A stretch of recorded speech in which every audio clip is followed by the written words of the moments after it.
Testing, testing, testing. Da da da da da da da. A little bit of a test, a little audio test. Someone says they don't see anything. Hopefully, you guys can hear me. I would assume you guys can hear me. Yes, maybe, maybe.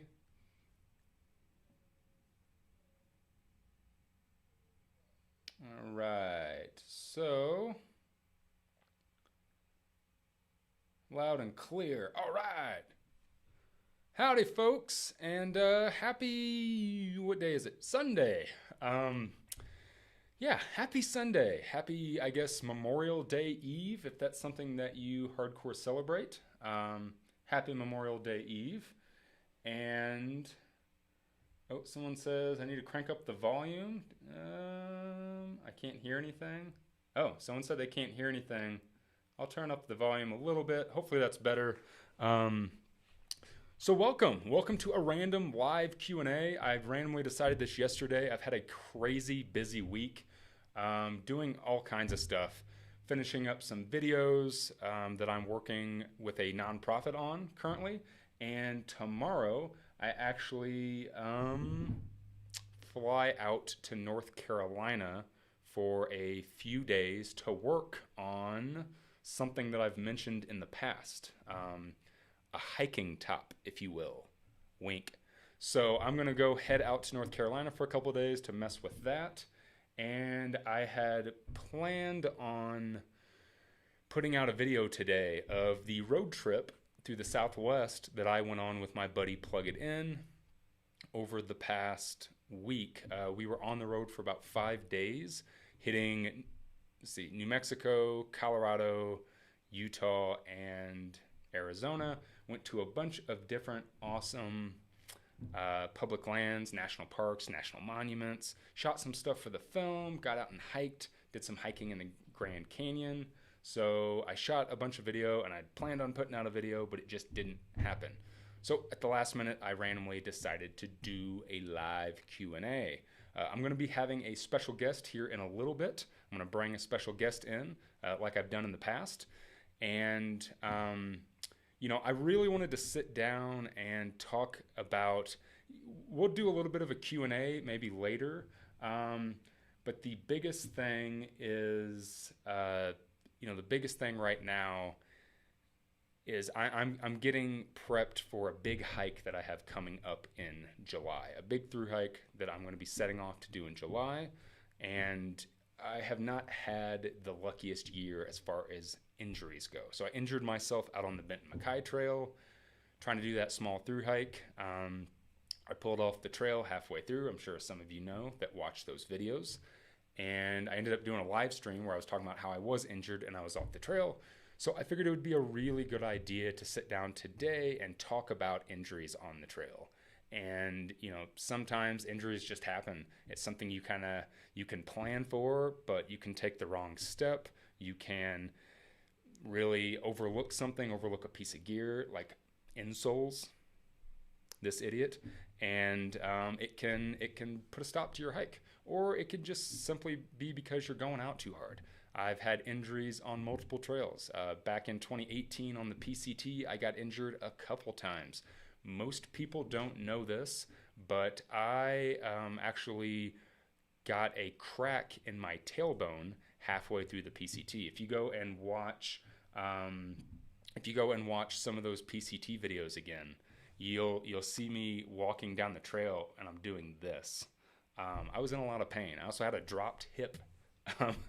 My left side was messed up, and all of that was because I neglected strength training and really taking care of myself, because sometimes you get out there and that's just what happens. You get in a groove, you get excited, everything feels good, you're going out hard, and then all of a sudden you have a misstep. You make the wrong step on the wrong rock, or you again overlook something like a pair of insoles, or maybe you're riding out a pair of shoes for way too long. Whenever you should have only put 400 miles on a pair of shoes, you maybe put 600 miles on a pair of shoes, and that starts causing problems. So So there's all kinds of stuff that can go wrong whenever you are doing something like a long distance hike. But I think that there's also something that the same things can happen when you go out on a weekend backpacking trip. When you go out on day hikes, I've gotten little bitty dinky injuries on day hikes. At one point, we were living in Albuquerque, New Mexico, and I went out on a small trail run. I was basically just jogging, and I actually stepped off a rock wrong, and I dislocated my knee. So, injuries can happen. Whenever you're putting your body through stress and you're doing stuff like that, it can just happen. So I figured what a great topic that would be to cover today, talking about different injuries on trail, not just getting my insights, but also getting another thru hiker's insight. And if you read the title of this video, you know who my special guest is. But, just kind of talking about different injuries, how they happen, and things you can do to avoid them. Because with me doing this big hike that I have coming up, in July, and a couple other things that I have planned this year, I've really tried to step up my injury prevention game, my recovery game, the things that I'm doing now to make sure that I'm successful later, or the things that I'm doing now and planning to make sure that I'm successful when I get out on the trail. I don't know if you guys can hear that, but apparently my fan on my laptop is running like crazy hard. So I'm going to try to quiet that down a little bit. So, like I said, we will get into a Q&A, and you guys can ask all different types of questions. But for now, I think that I'm going to attempt to bring in my special guest like I've done in the past. Let's see if I can get him to come in here. He's not connecting.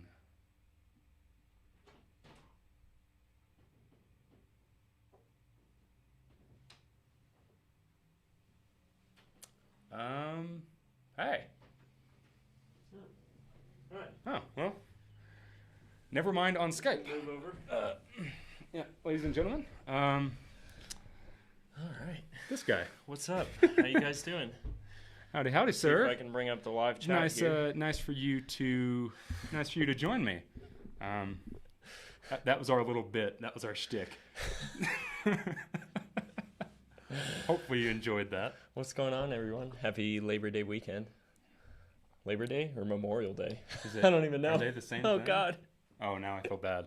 I always get them confused because I always kind of feel like they're the same thing. Yeah, I mostly avoid weekends, so it's too many people out doing things. I try and do things during the week to have some more solitude.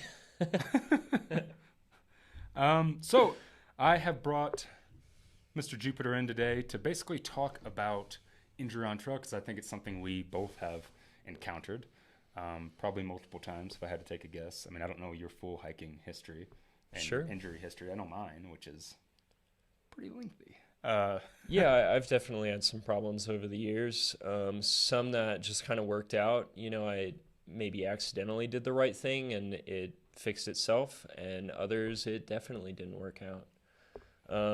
I guess the most notable one, of course, was when I went off to hike the Pacific Crest Trail. I wound up breaking 2 bones in my foot, a metatarsal and one of my toes. I didn't even know the toe was broken, and frankly, at the time, I didn't know anything was broken. My foot didn't swell up or anything. It just kind of it looked like a normal foot. It just felt really, like a really normal foot. painful. Famous last words. Well, yeah, you'd think it would swell up and look purple and all this stuff, and it didn't look wrong. Everything looked fine. So, I've never broken a bone, and that's something I always worry about. Like when I was on the PCT in 2018, early on, like 300 miles in, I got a little micro tear in a tendon in my leg, and at first I thought it was my shin. I thought it was shin splints, and I was just going to kind of write it off, and I took some days off the trail, but they ended up wanting to do like an x-ray or a CAT scan. I can't remember which one, because they were like, well, it sounds to me like it's a microfracture in your bone. And I'm like, oh no. Like I've never had a broken bone ever. I've been really lucky on that one. I've dislocated my knees multiple times. Oh. Yeah. but that's all cartilage. I have a metal rod in one of my legs. Yeah. Titanium. What now, is that pre-hiking? Oh yeah, that's pre-hiking. Okay. I don't know, I might have been like 15 or 16 or something. broke my femur bone. Yeah. I guess that's the really big one in your thigh. And yeah, they had to put in a metal rod and a couple pins, and I still got that going today. So I always worry if I were to like ever ski and like maybe hit a tree or something, like what could happen. But you know, so hiking is a little bit less risky than riding up steep hills on ATVs. It is for sure. Like I shattered my kneecap. Or the cartilage around my knee in 2012, which was obviously a few years before I went to go do the AT and really get into long distance hiking. And I was still racing. See, my mistake and where I screwed up is whenever it happened and I got the surgery, because they did a scope, an otoscope, an otoscope, a scope, whatever it is. They went and shaved out the cartilage, which I was told not to do. Everyone told me, do not have them do that. Like, let it heal on its own, because when they go in there and they scrape the cartilage, they take all of that shit. So they really, really took out my cartilage. So is that where your like problems and injuries today stem from? Sort of. Yeah. So they told me, at the time I was racing triathlon, semi-pro triathlon, which I had sponsors, but I didn't get paid. Oh. That's it. It's a fancy way of saying like someone wants to throw a jersey on you and say that you race for a shop. They want you to promote something for free? Crazy, right? Oh man, weird. I know. I've never heard of other companies do that. Yeah. So they told me, like, because I told them my history and stuff and told them that I had raced, and they're like, you need to stop racing. Do not run. Do not ride a bike. And I was like, well, I mean, like, don't race. 100% done. Don't. I had the surgery in February. In May, June, July of that year, I did a half iron. Stupid. Yeah. And then I ended up racing for a few more years, 2 more years after that, doing halves and fulls, and I was fine. I never had problems with it. It never hurt. When I stopped, that's when it started. Interesting. Yeah. So why did it start once you stopped? I guess just because I was keeping it active, I was keeping all those muscles engaged around the knee, because like I didn't have a lot of cartilage, right? So eventually, like, it just ends up being bone on bone, which is where the pain and the problems come from. So I think I just still racing and riding a bike and running all the time. I had just built up all that muscle around my knees that like it was supporting it. And then when I stopped, I mean, I stopped for about 8 months. Then we went out to hike the AT. Didn't have any knee problems on the AT. There was like one time where I stepped off a rock wrong and I kind of felt like I was about to dislocate my kneecap. Like I could feel it starting to slide. You ever had that feeling? No. Oh God, it's the worst. I've never had that feeling. Oh, I have it all the time. Like every trail I think I've ever hiked, it's happened at least once. And I just had that, and then I was fine. I didn't actually have any injuries on the AT, which is insane. Yeah.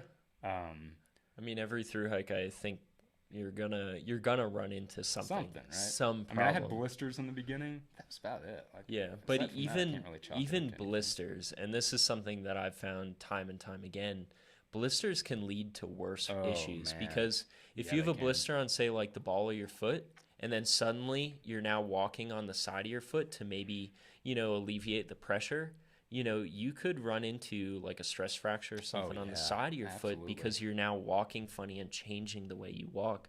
So, something I always try and keep in mind is it would be better to just take a day off, or take a day where you're just going to take care of your blisters before it leads into something bigger. And that's something I want to get into, talking about like injury prevention. And I think, not to bury the lead before we really get into it, but like I think the number one thing that hikers especially need to think about, and something that I'm guilty of, and I'm sure you're guilty of it, and we all are, is like just ignoring the hell out of your body.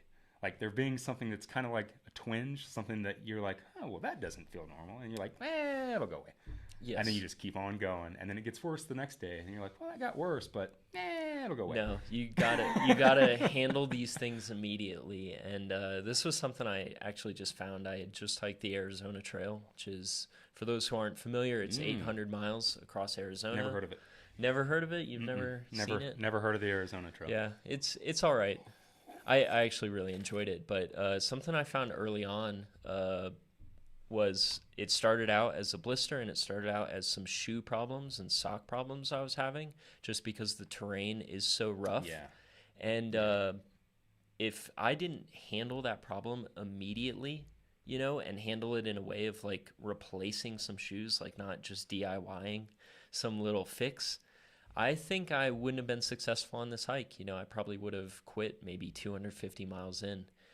So that's definitely something when you start feeling these issues coming up, little pains and little tinges, you got to make a change now. I think what's hard about it, and like maybe I'm alone on this. I don't think that I'm alone, but I think the hard thing about it is, at least for me in the past, you're out there, you're feeling good, you're like, ooh, I'm going to do this hike. I got something to prove to myself, or maybe it's to other people or whatever. I got miles to make, I got a town to get to. And then all of a sudden, there's something wrong. Like, uh-oh.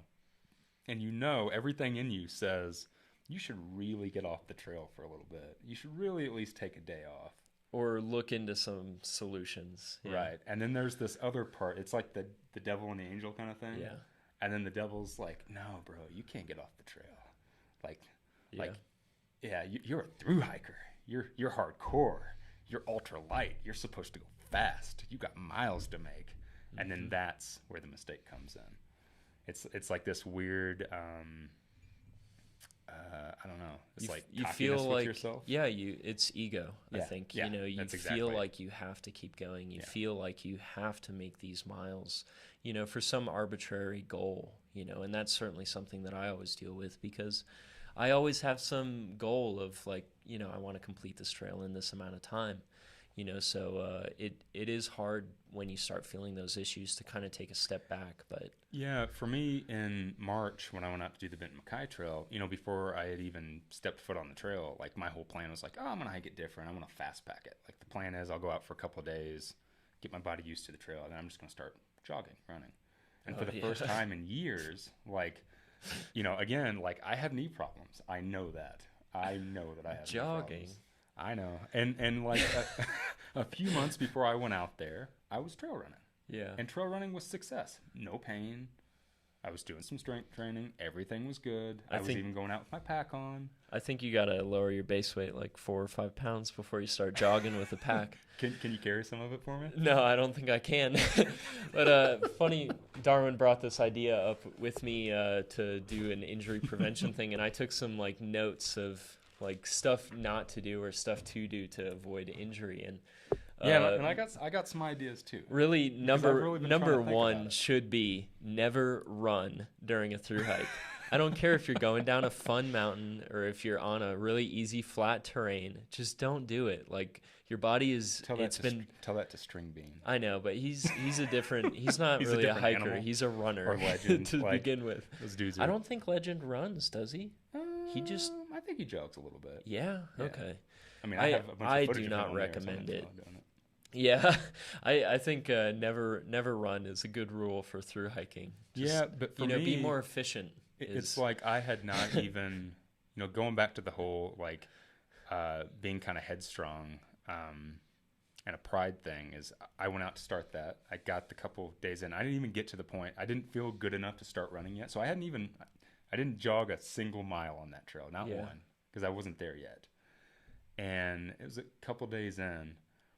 And I felt it. I felt something around my knee, and I'm just like, and like, there's kind of like this old thru hiker like adage or rule of thumb of like, as long as it's moving, like if something hurts one place one day and the next day, like maybe it's just me, maybe that's something that I've heard, but it's like if your hip hurts on day one, as long as your hip doesn't hurt on day two, and it's like your big toe on your right foot, as long as it's moving around, like that's just your body adjusting to it. Well, I think that's you physically adjusting to it. Right. But if it's something that continually hurts, that's a problem. Yeah. So about the third day, like I had this little bit of a knee twinge, and I was just like, uh-oh. But I know I got crappy knees. I know maybe I'm not in the, spending all winter sitting and editing and stuff like that. I knew I wasn't in 100% like go shape. Mm-hmm. And then, the next day came, it still hurt. And then that's whenever the light bulb went off. I'm just like, oh, crap. And then there was the devil that popped up and said, look, you told everybody that you're going to fast pack this trail. You can't get off this trail. Just push through it, idiot. You'll be all right. Do you think you could have taken a couple days off and still completed it? Well, Or do you think it was truly for the best to just get off? well, that is something, and Einstein and I talked about it in an episode of the podcast recently. It was a great episode. If you guys aren't following the Outdoor Evolution podcast, that episode was really, really phenomenal. I'm paying him later for that plug, by the way. No, I wish he was, but So, you know, I could have, I had a really tight schedule. So I really only had, like, I had set 12 days, but I really only had like 12 or 13 days to do it because I had something going on right before it, right after it. So I was out on the East Coast or in the South kind of killing 3 birds with 1 stone. Mm-hmm. So even if I would have taken a day or 2 off, I still wouldn't have, like, if I would have come back, I would have had to push harder, and I probably would have just ended up hurting myself even more. Sure. So it really wasn't worth it at that point, and that's why, like, when I got to the halfway point, and it was like 3 days of bothering me, I was just like, all right, you know what? This is a little bitty dinky trail. It's just something I randomly thought of doing at the last minute. It's not like a big deal for me. You know, it wasn't a big deal trail. The Arizona trail was a big deal trail for me, right? Yeah. Like, the PCT was a big deal trail for me. The Bent MacKay was like, it's something to do. Yeah.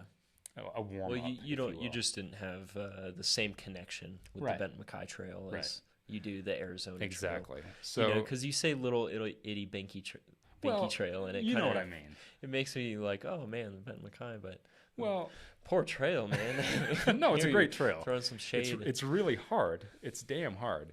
But that's why when I just got to the halfway point, it was really easy. And I think that that's something that, and maybe you can attest to this, that's something that comes with the miles. Like, it was really easy for me to pull off that trail. Where in the past, like when I was on the PCT, I got injured multiple times on the PCT. And it, like, there's no way I was getting off that trail. No way in hell. I think at one point I was getting off that trail. Told me how much ibuprofen you were taking a day on the PCT. It was an absurd amount. That is so not recommended. No, don't do that. I think if you're taking any ibuprofen, you need to question why you're taking that ibuprofen and how you could fix it in a different way. So much so that ever since the PCT in 2018, like, people will see my gear list and will see the pack of ibuprofen that I have in there. But I really don't take much ibuprofen on trail. I almost refuse to take it now. It will take a lot to make me pop an IB tab, and it's just because the PCT, I'm pretty sure that I'm going to suffer like long-term liver damage from the PCT. So I've started using a lot of other things like CBD products and other things just to kind of deal with inflammation versus trying to always hit the ibuprofen, just because I know it's not great. But it's funny, every time I post a gear list and like that will be on there, inevitably I'll get a ton of comments be like, you shouldn't take that much ibuprofen. I'm like, I'm not. It's just there in case I need it, kind of thing. I think, I'm the same way. I'll carry maybe 10 to 12 little ibuprofen tablets. Yeah.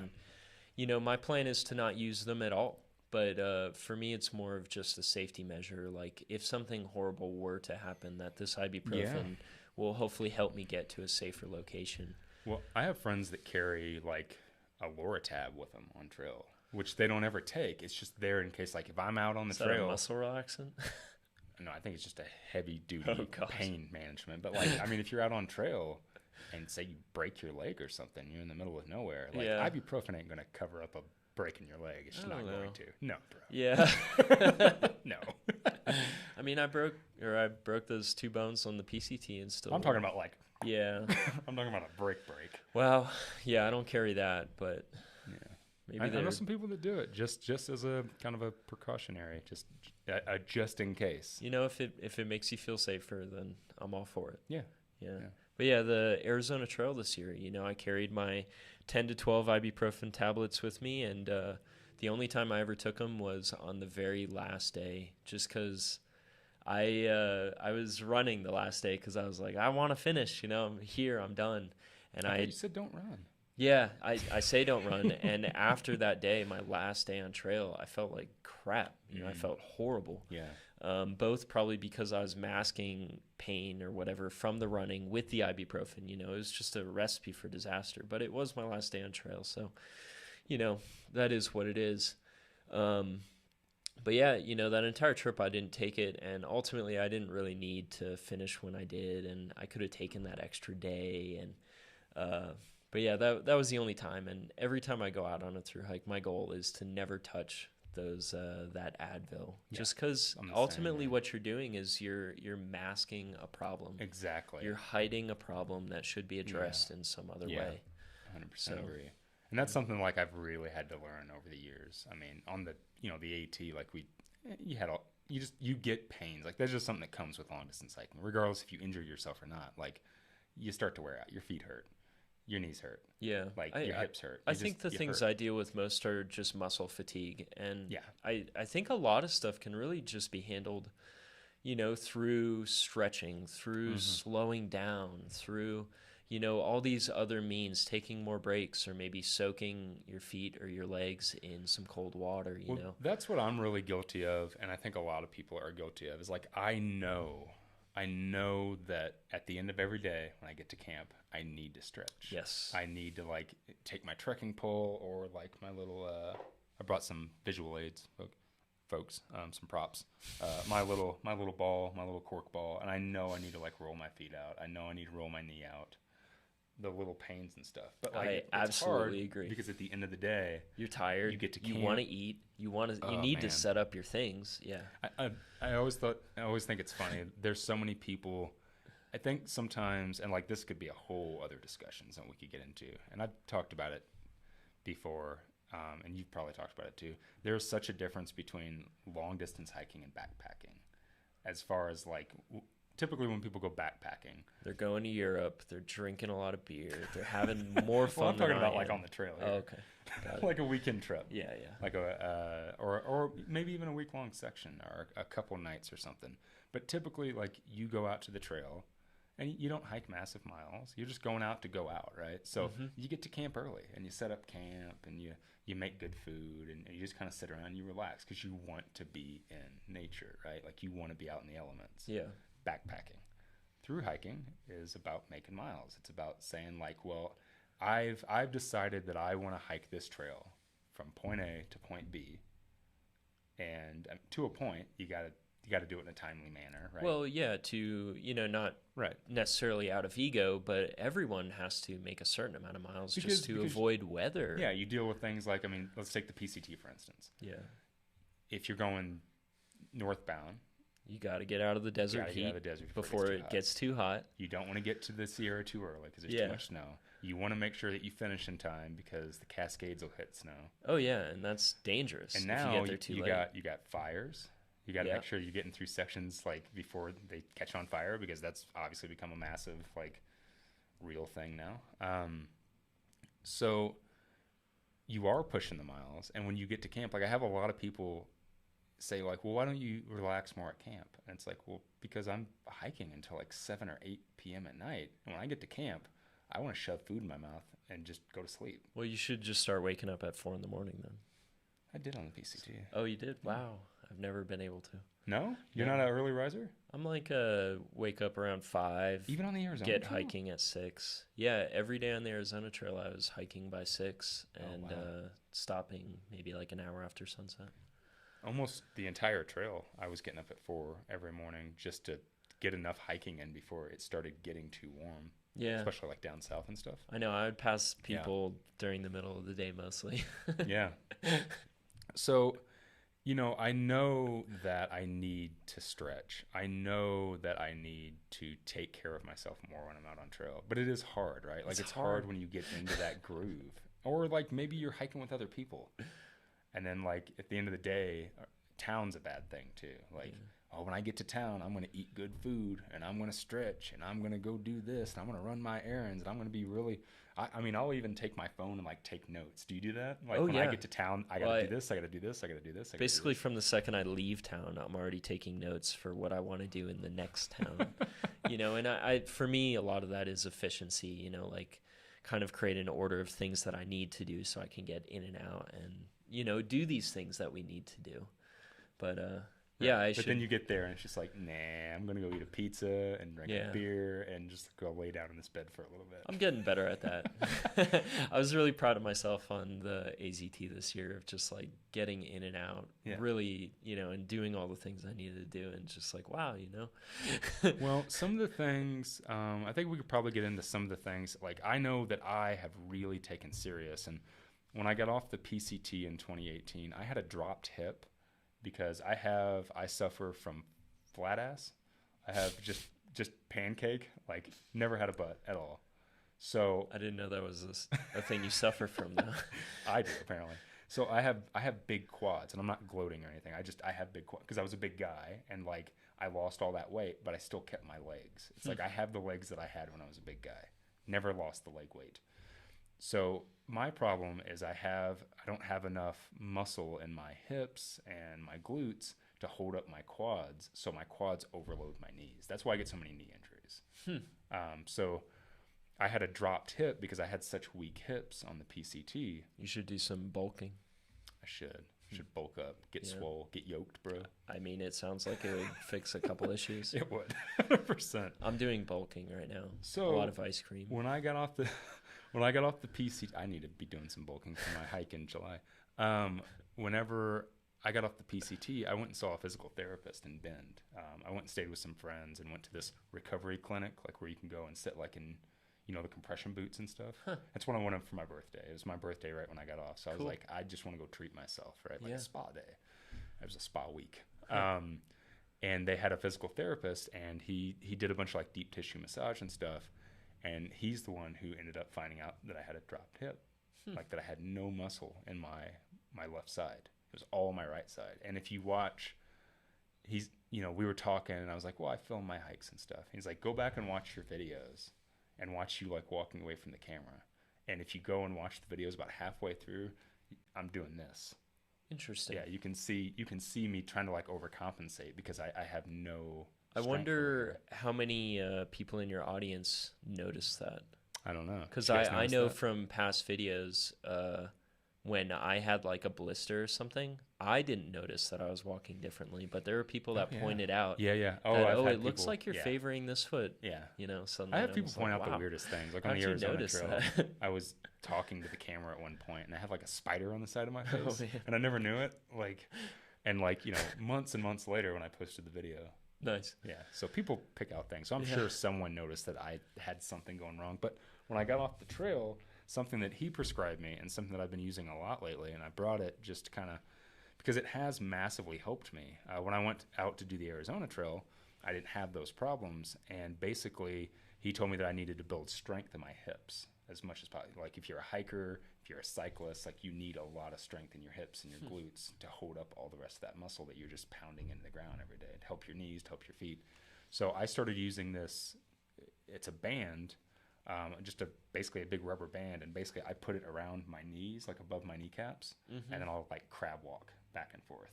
Interesting. Yeah, just to kind of like add some strength and stability to my hips.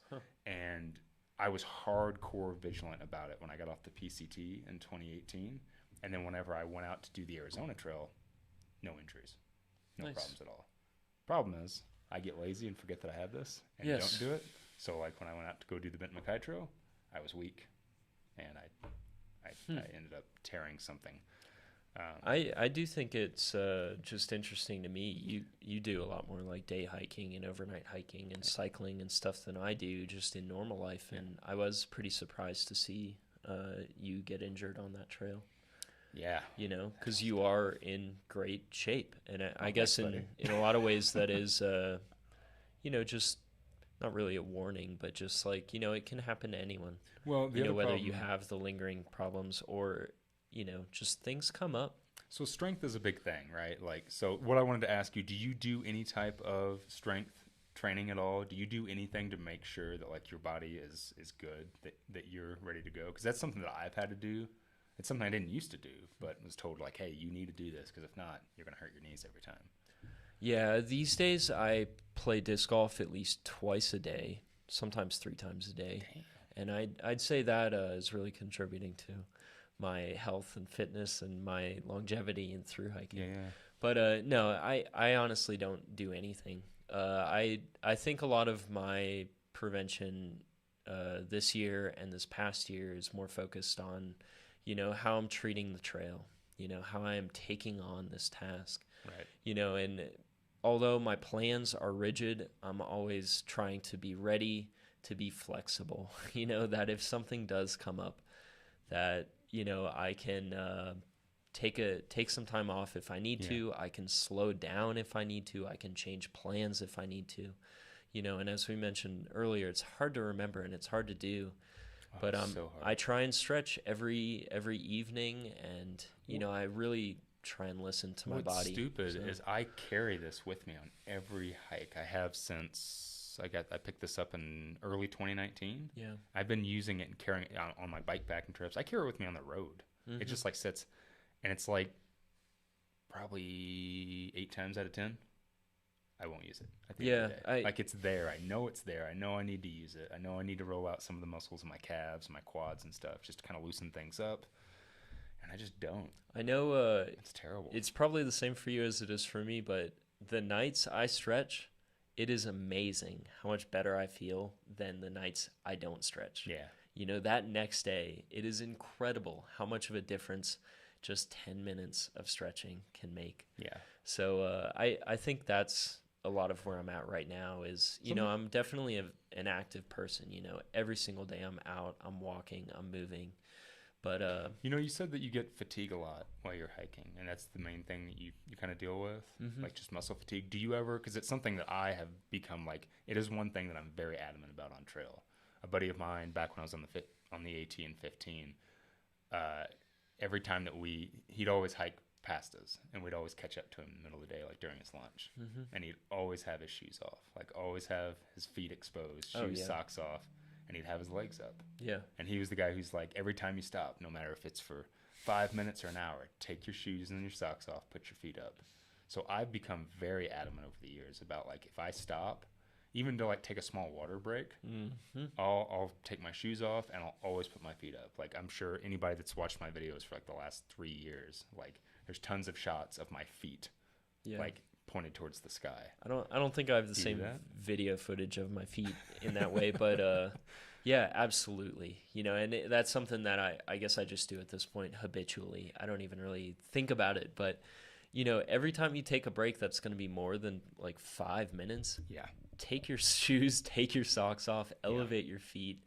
And any time you're at like, say a water source, if you can go downstream or something where you're not going to be just like contaminating the water, soak your feet, soak your legs, wash off any dirt and grime, because little things like that, if you aren't doing them, can lead to bigger problems.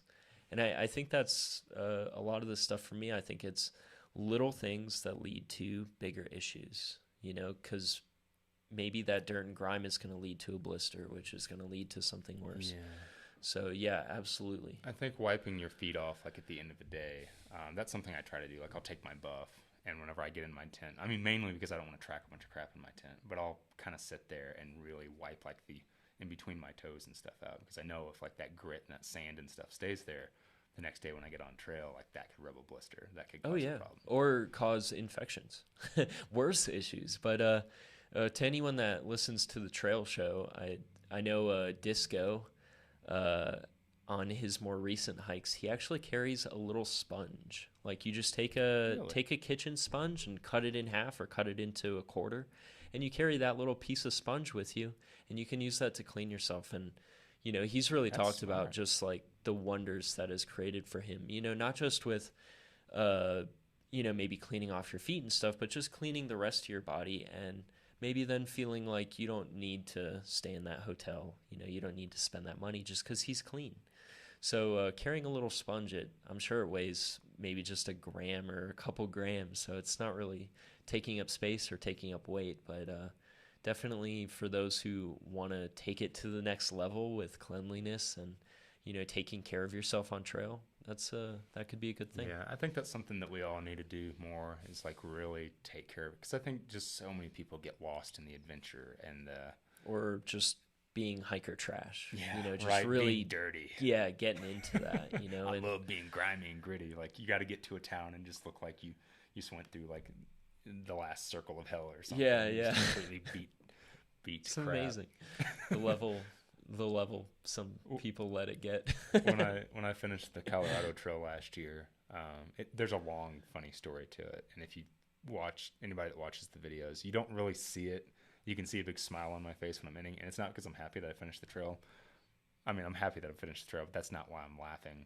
Whenever I got to the end of the Colorado Trail, there was a lady sitting there doing trail magic, and there was a bunch of other hikers there.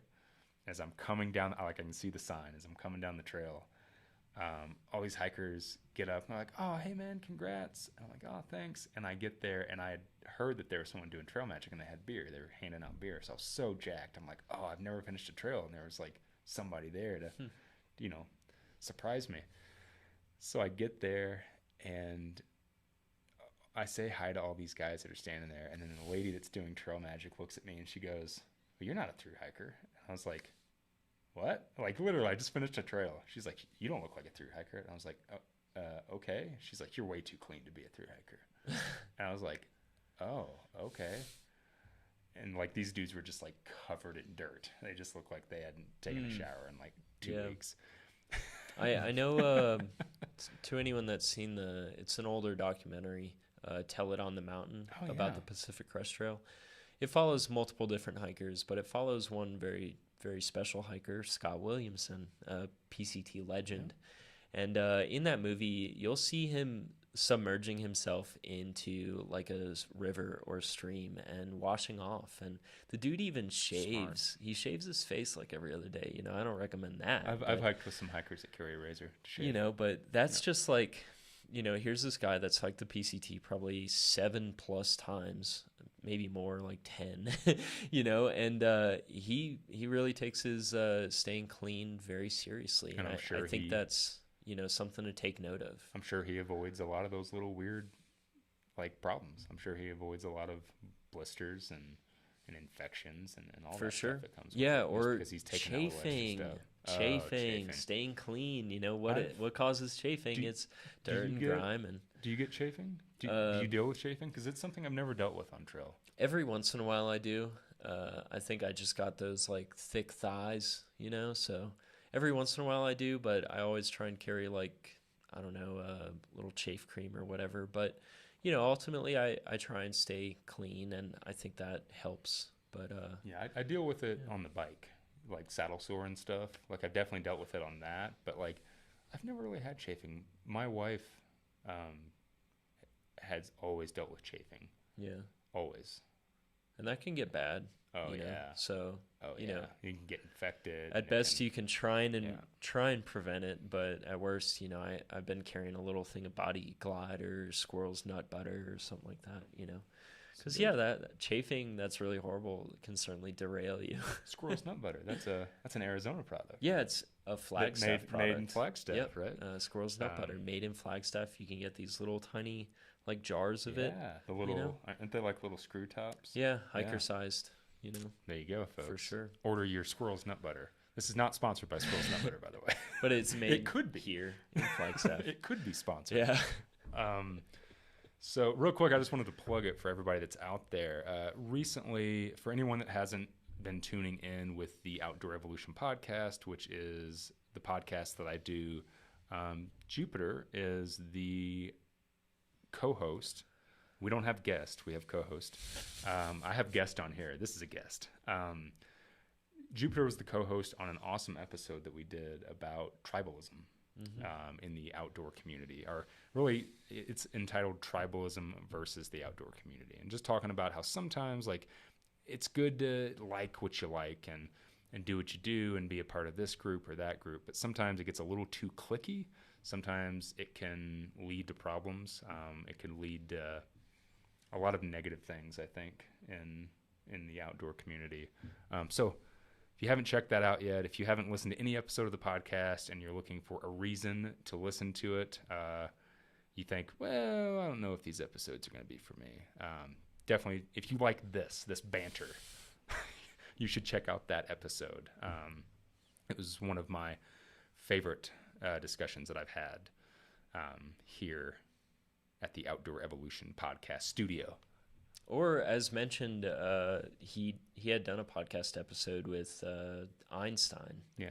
About About exactly what we're talking quitting about. through hikes. Yeah. And listening to your body and just being smart about it. Yeah. Listening to your body, important. Yeah, because I have, we have a buddy Einstein that has also dealt with having to bail on trail and stuff, and not just because of injury, just because sometimes you just got to be smart. You got to listen to your body, you got to listen to your brain, and if you're not having a good time, if you're not enjoying it while you're out there, like what's the point, right? Like you can only push yourself for so long and make it about the masochist. Like I gotta be tough. I gotta complete this trail. You still gotta. There's gotta be a reason to do it. Gotta have fun. Right. Gotta have fun. It's all about fun. Sometimes it doesn't look like fun when someone's pushing like 30 plus miles every single day and they're dehydrated. But there's an element of fun to it, I think. Yeah. Maybe that's their type of fun, or maybe just the landscape they're going through is inspiring to do such a thing. Or So is there anything else? I mean, I guess the other big thing that, and what I dealt with mainly, not only was I weak going into the Benton MacKay Trail, but my biggest thing was something that I overlooked, which were my insoles in my shoes. And to a lot of people, like when I said that, a lot of people were like, oh, it wasn't insoles that injured you. It actually was. I have a really high arch, and I have to have an insole. I mean, I wear Ultras, right? Like I wear something that is a flat-footed shoe. So I need something that can push that arch up, because if not, my feet fall in like this when I'm stepping, and my knees will buckle, which that's why this story is all too familiar, because I believe my girlfriend Lotus, she also has high arches, and she's told me multiple times that Ultras, the shoes, almost ruined her Appalachian Trail through hike. And it wasn't until she switched to Hoka's, I think, was she actually happy. But shoes and equipment can absolutely lead to injury. And if you're feeling like, oh, maybe these shoes aren't for me, I recommend switching them fast, finding something else. Well, for me, it's like Ultra is the only shoe that I've been able to find that has enough volume, because I also have just gigantic feet. Yeah. And as long as I keep up on the insole, like as long as I put this kind of custom insole that just has a little bit higher of an arch, and I don't use anything like crazy custom. It's just I know she uses a non-stock. Yeah, it's called as well. Foot Balance. Yeah. And basically you order them. It's nasty. Yeah, disgusting. Come on. You like that? You order them, like I just order them off Amazon, and they come flat. Yeah. And then you put them in your oven to heat them up. You put them in your shoe, and then whenever you step in them, they mold. So you can see like my arch. Man, knowing me, I'd forget them in the oven. Just make them. Just be like melted. Melt them. Yeah. So, I went out, and I knew a couple weeks before I went out, my insoles were shot. I mean, when I say shot, they were delaminating, and they had a crack going through the forefoot. They were terrible, man. And I'm totally, and it's just in planning for it, and the trip that I went on, and everything else I was doing, it totally slipped my mind to get new ones. It's hard to remember everything. Right. And I had already had them in the shoe. I was going out and doing, shakedown hikes. I was getting in shape, even running, jogging, with those in there, and I didn't have anything bothering me. And it was just like, as soon as I got out there and I started putting the miles in, like instantly, like I started getting that inner knee pain right in that MCL, ACL area. Yeah. And that's what did it. So I think there's a lot of people, using the wrong shoes. Yeah. Using, obviously, like overlooking something like an insole, a lot of things that can lead to injury. Just making that little, not only having a misstep on the trail, like when you broke your foot, didn't you say that you thought, like, can you remember when it happened? Oh, I remember the exact moment, but I literally, what happened was I tripped, and you can, I could say it's a freak accident, but it's a multitude of things that were going on there. I started the trail not in the greatest of shape. I should have been going slower. And during that period of the trail, I was probably a little bit dehydrated, or maybe hadn't eaten enough, and that is why I tripped. And the other two things were probably what caused the foot to actually break. when I tripped, landed on my foot in the wrong way on a pointy rock or whatever the heck it was, But I remember that exact moment, like halfway going down Mount San Jacinto. Yeah. Someone's asking, we're not getting into hardcore Q&A yet because I still want to talk about just a little something. Someone is asking what shoes we use. What shoe are you currently hiking? Oh, man. It's funny. Someone recently mentioned, like, thinking that I had a shoe sponsor or something. I do not have a shoe sponsor. But in the past, I used Ultras, and I really did like Ultras, but they started to change how they designed the shoes, so they no longer really fit me, and I no longer really liked them anymore, so I started looking for other things. I tried some New Balance shoes out, and although they fit me really well, I think they were too minimal for me. Nowadays, the Arizona Trail just recently, I wore Merrell Trail Glove 6s, and I liked them, but they're definitely not perfect.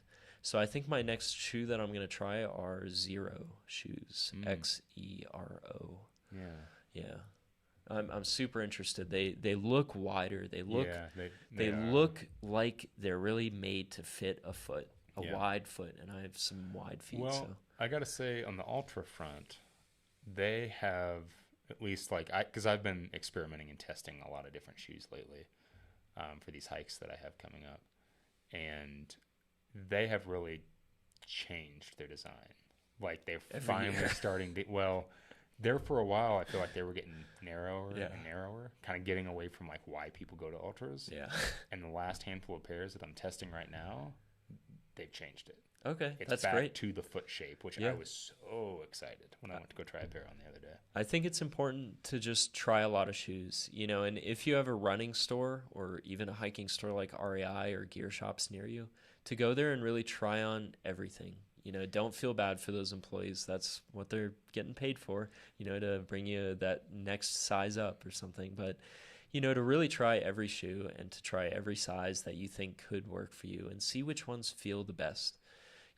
Another reason why I don't particularly want to wear Ultras is I feel a lot of people wear Ultras. Yeah. Well, at the same time, there is no one shoe that is perfect for everyone. No, not at all. And that's something I've really, I've done a bunch of shoe reviews over the years and talked about the shoes that I like. And I've always tried to insert in there, like, this shoe works for me. Yeah. But there's obviously a thing that happens whenever you post videos and social media and give advice and just say, this is what works for me. Some people take it as like, oh, he did that trail in that shoe. That must be the best shoe. And that's the shoe for me.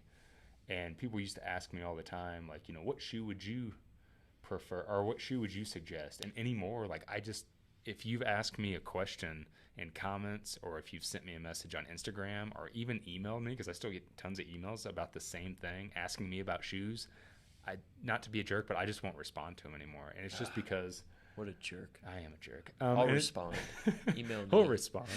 And it's just because, I don't want to tell somebody, that this is what I prefer, this is what I really like, just because so many people, I think, take that as gospel and, they go out, and especially shoes, man. Somebody will put a shoe on their feet, they'll go out for a long hike, they'll get injured, and then instantly, that's my fault. Well, I tell people you got to try them all. You got to try them all and see what works for you. Even if you don't have a store near you that carries these specialty shoes, there are websites out there that have phenomenal return policies. It may not be the most, economic. Have you bought friendly shoes from Run Flagstaff yet? No, I haven't. I haven't even been in there, man. 60 days. The dude literally told me the other day, he's like, no questions asked. You could literally go out and put an entire through hike on a pair of shoes, bring them back, and we will replace them with no questions. He's we'd rather you not do that, but if you should keep that on the down low. But I think we're in a fortunate place, a town that has many gear stores. Caters to runners, caters to hikers. Just around the corner, I can go to 2 different gear stores in 1 minute. Yeah. And tell them where we're at, man. There's more. Well, they don't know where we're at. We're in an undisclosed That's how location. many gear stores there are. That there's so many places that, but you got to try them all. Yeah. There is no one shoe. Just because it worked for these 10 people doesn't mean it'll work for me. It's important. And And Yeah, that's it's even a struggle, but yeah, it's a even worthy for me. struggle. It's like I am still constantly trying new shoes all the time because, well, as it always goes, like the Temp 1.5, like good example was when I found that shoe, I was like, oh wow, like I found the shoe. Everything about it is perfect for my foot. I don't have any injuries. It doesn't give me blisters. It is a perfect shoe for my foot. And then they change it. And then, you know, you try to buy up, at least I do. If I find out they're changing a model, I will try to buy up as many pairs as I possibly can, like especially on closeout, just to have them. At one time, like, was it 2019, I had 7 pairs of Temps. I believe it. I have friends I that still have a have couple stocked pair. up like 15 pairs of shoes that are their favorites, you know, and you know, if you find a shoe that like really, really, really works for you and you really love it, you know, and you've tested it extensively on these hikes, and you know, it could be worth it to invest in another so many pairs. And I've heard that about like some famous runners. I don't feel like I need to say names because I'm not sure who, but I've heard about certain runners who do these crazy ultra marathons year after year and have all these crazy sponsors will have like 30 to 40 pairs of shoes that are well out of production, even though they're still sponsored by that company and promoting that company. And some of them will even have shoes that are made to look like a newer model when they're using like a 10-year-old model. Einstein still has brand new pairs of Lone Peak 3.5s. They stopped making those in 2018. Oh, that's not even that old though. I thought you were going to say like Lone Peak 1. 5. No, but I do know some people that still hike in the 2s. Yeah. That had them for that I think long. somewhere in Florida I still have some 1.5s that are like wrecked, but they're still wearable. So for everyone that was asking, and we just got off on a tangent, so the shoes that you are currently using are the trail gloves, right? Yeah, but you know, don't take too much stock in what I'm using. I liked them, but I'm looking to switch. That's not a lot of shoe. There's not a lot of there. No, I remember the old trail gloves. I had a pair at one time. I'm still on the fence on like how to do it, but I've heard that in train, you know, and this may be too much, but in training, you know, or in daily life, to wear maybe a more minimal shoe, and then to strengthen your metatarsals, to strengthen your tendons, to strengthen your muscles in your feet, you know, and then when you get out to these thru hikes, to wear something that's a bit thicker. Yeah. So that's, you know, I'm not really switching to that thicker thing, but I do like the minimal shoes personally. Yeah, that's definitely what I do. I wear a Luna sandal all the time, like a super thin Luna sandal with no arch support. But, and then obviously I hike in something a little heavier. The shoe that I am currently using, I'm actually bouncing between 3 shoes right now, and I'll probably do a video about it at some point. I know, weird, right? Me doing a gear video. It's been a while. I am between 3 different pairs of Ultras, honestly, and I can't figure out which one that I like the best. I'm currently on the Olympus 4.0. It's whatever the new Olympus is. It's a lot thicker of a shoe, which is good. We've had a discussion about this. Having something a little thicker, a little cushionier for like harder packed surfaces like the desert. Arizona Trail is a perfect example of that. First 800 miles or 700 miles of the PCT, perfect example of that. But a note, with really, really thick shoes, something to be careful of is rolling your ankles. Because you're higher off the ground than you normally would be. Right. So you do have to, you know, your feet are going to feel better after a 20 to a 30 mile day, you know, the soles of your feet at least, but you really got to worry about like rolling your feet in one way or another. Well, the other thing is, like, I've noticed if I'm hiking on like a lot of trails in Arizona, like we have all the baby heads and stuff, like the little rocks. That's what a lot of people. You've never heard that term? No, I call them like marbles. Oh, really? It feels like I'm walking on marbles. Well, in the mountain biking mountain biking community, you call it a baby head because like you'll hit it with your tire and it'll take off rolling. That's what they've always been. That's what they especially call them in New Mexico. Maybe not as much around here, but. So marbles or baby heads, if you're wearing a thicker sole, what I found is if I'm hiking in like the Olympus and I'm on a trail that's got like a bunch of cinders and stuff, I'll like stumble over everything because there's so much, I can't feel the ground as much. Yeah. So I'm either between the Olympus 4 right now, the new Temp, the Temp 3. I have a pair sitting over there right now. In the closet, and it's like I can't see them. He's lying. That I'm currently using, and they're good. They're really good. Like they got it a lot closer to the original 1.5, and the new Lone Peak. For the Cool. first time since 2018. I gave up on Lone Peaks Yeah. because they just, to Same. me, they ruined that shoe. And then the new one, it's pretty good. Cool. It's pretty good, I gotta say. Yeah. I'm shocked how like they've really rethought that shoe, and I Yeah. think taken it back to its roots and stuff. So I think ideally on trail, the amount of cushion a Lone Peak has and that like stack height, that would be the most ideal thing for me. But yeah, it's not just me. comment. But yeah, that the amount of cushion on a Lone Peak I think is pretty ideal for me. And you know, it's not too little, it's not too much. It's just you know, I felt like I was burned by the Lone Peaks in the past, so or Ultra in general, so I haven't gone back. All that being said, all of this being said, talking about his favorite shoe, the shoe that I'm currently rocking, it doesn't matter. And what matters is getting out and trying every shoe until you find the shoe that works best for you. You know, and you don't have to spend thousands of dollars. No. Like you mentioned, some stores have great return policies. I mean, REI. and- Like, I usually don't advocate for REI because of reasons. But, like, REI is really good about that. You can try a shoe out. If you don't like it, doesn't work, you bring it back, exchange it for something else. But it's so trial and error. Like, I've tried to push that and punch that for 6 years on this channel.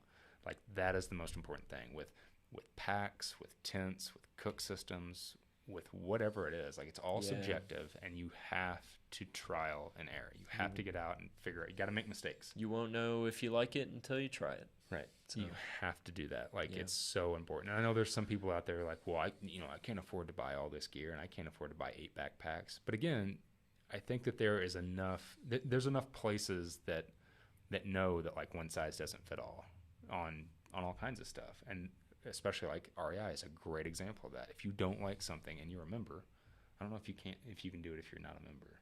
I don't know. I'm not a member Oh, there you go. of REI. But Secret's out.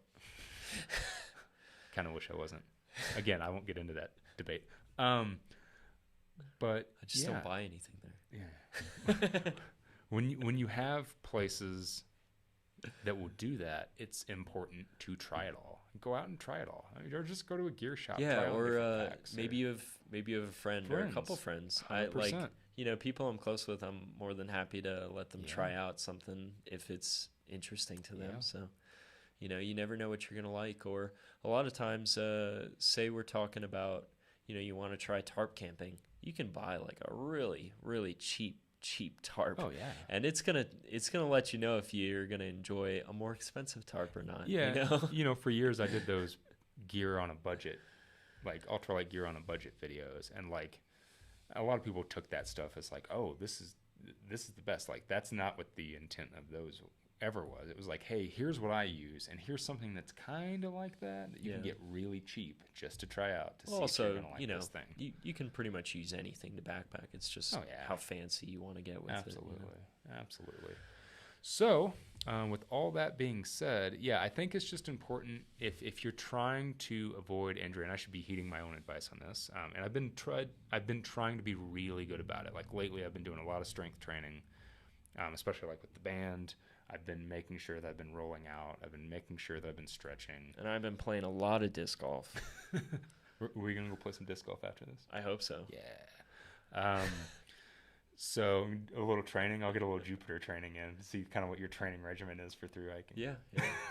Throwing a disc. Throw 10 discs on every hole. Yeah.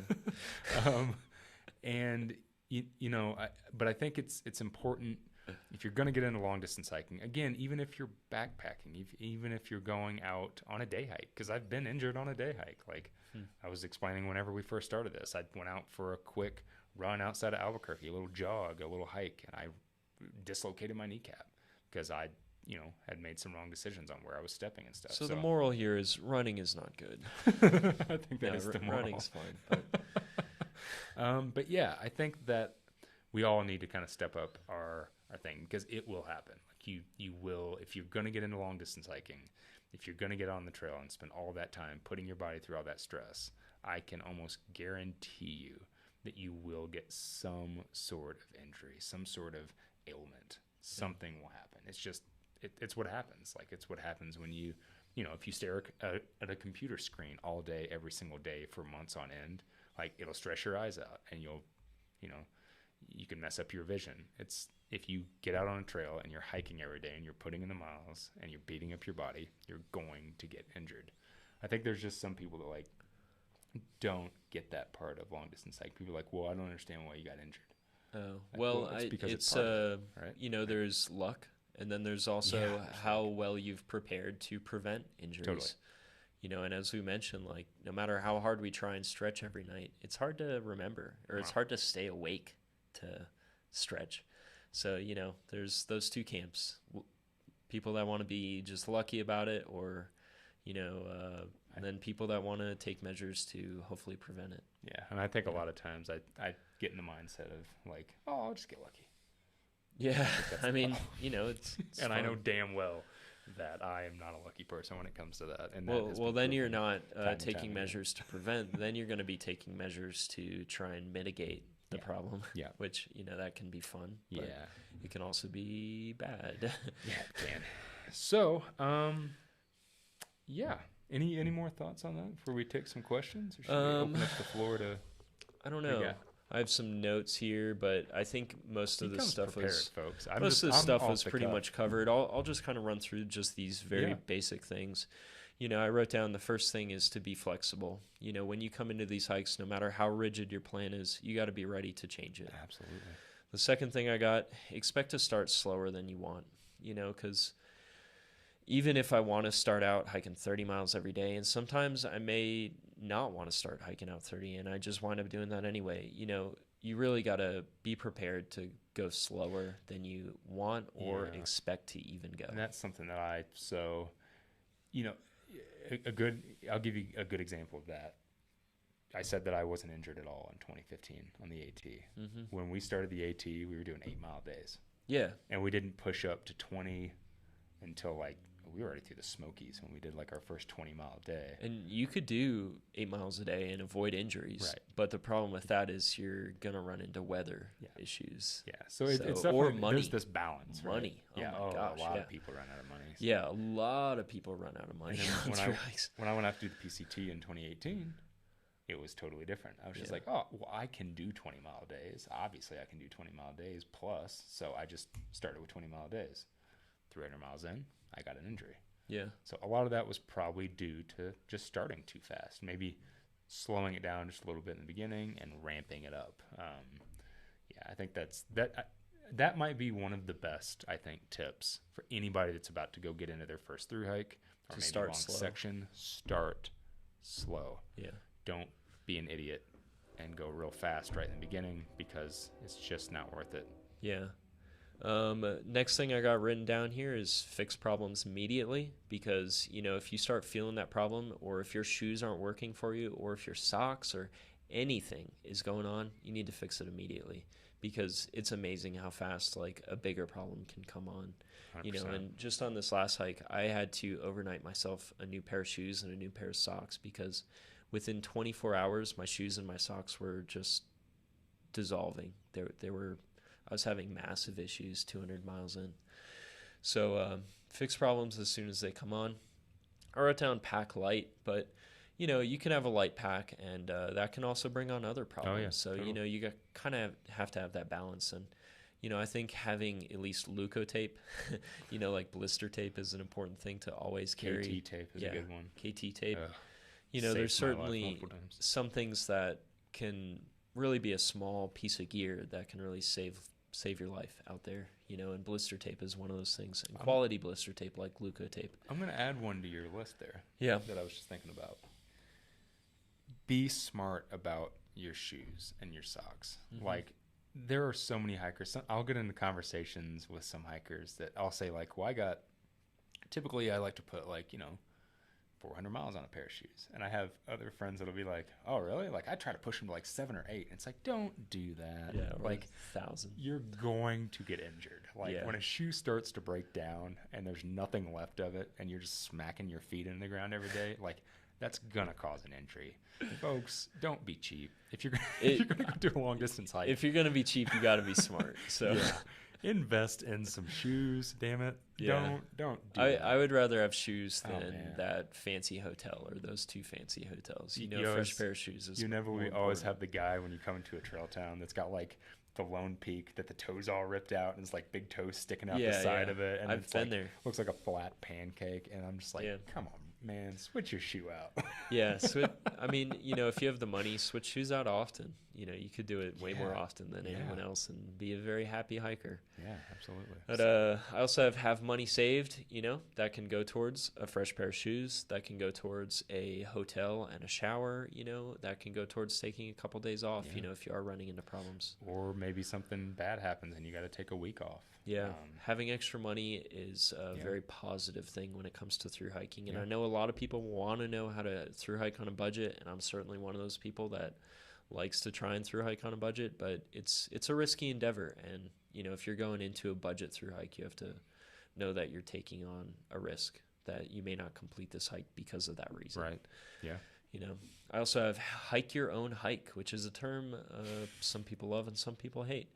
You know, it generally comes with negative connotations, but I hate that I feel like that's something that's happened over the last 5 years. it's kind of like giving someone the finger, but Which is weird because I won't get too far into it, but like when I was on the AT in 15, like that, it was like it was a good you're thing. doing great, and all of a sudden enjoy it became a negative thing where Yeah. like I made a video back in like 2017 or something, and I titled it "Hike Your Own Hike," an ode to the hiking community. Yeah. And like instantly, like comments like "screw you," and it's like people got real mad. I'm like, wait, what? And they're like, "Hike your own hike. It's a good way of being an ass." And I'm like, oh, really? Because that's not how I remember it. But yeah, it's weird how that has transitioned. But yes, hike your own hike. In this sense, I just mean it as, don't get too caught up in what others are doing. You know, because if you're trying to push hard to keep up with the group, that's going to cause problems. Absolutely. You know, if you're spending too much money in towns, that'll cause problems. You know, you really got to stay true to yourself, what you want, and what's going to be good for your body.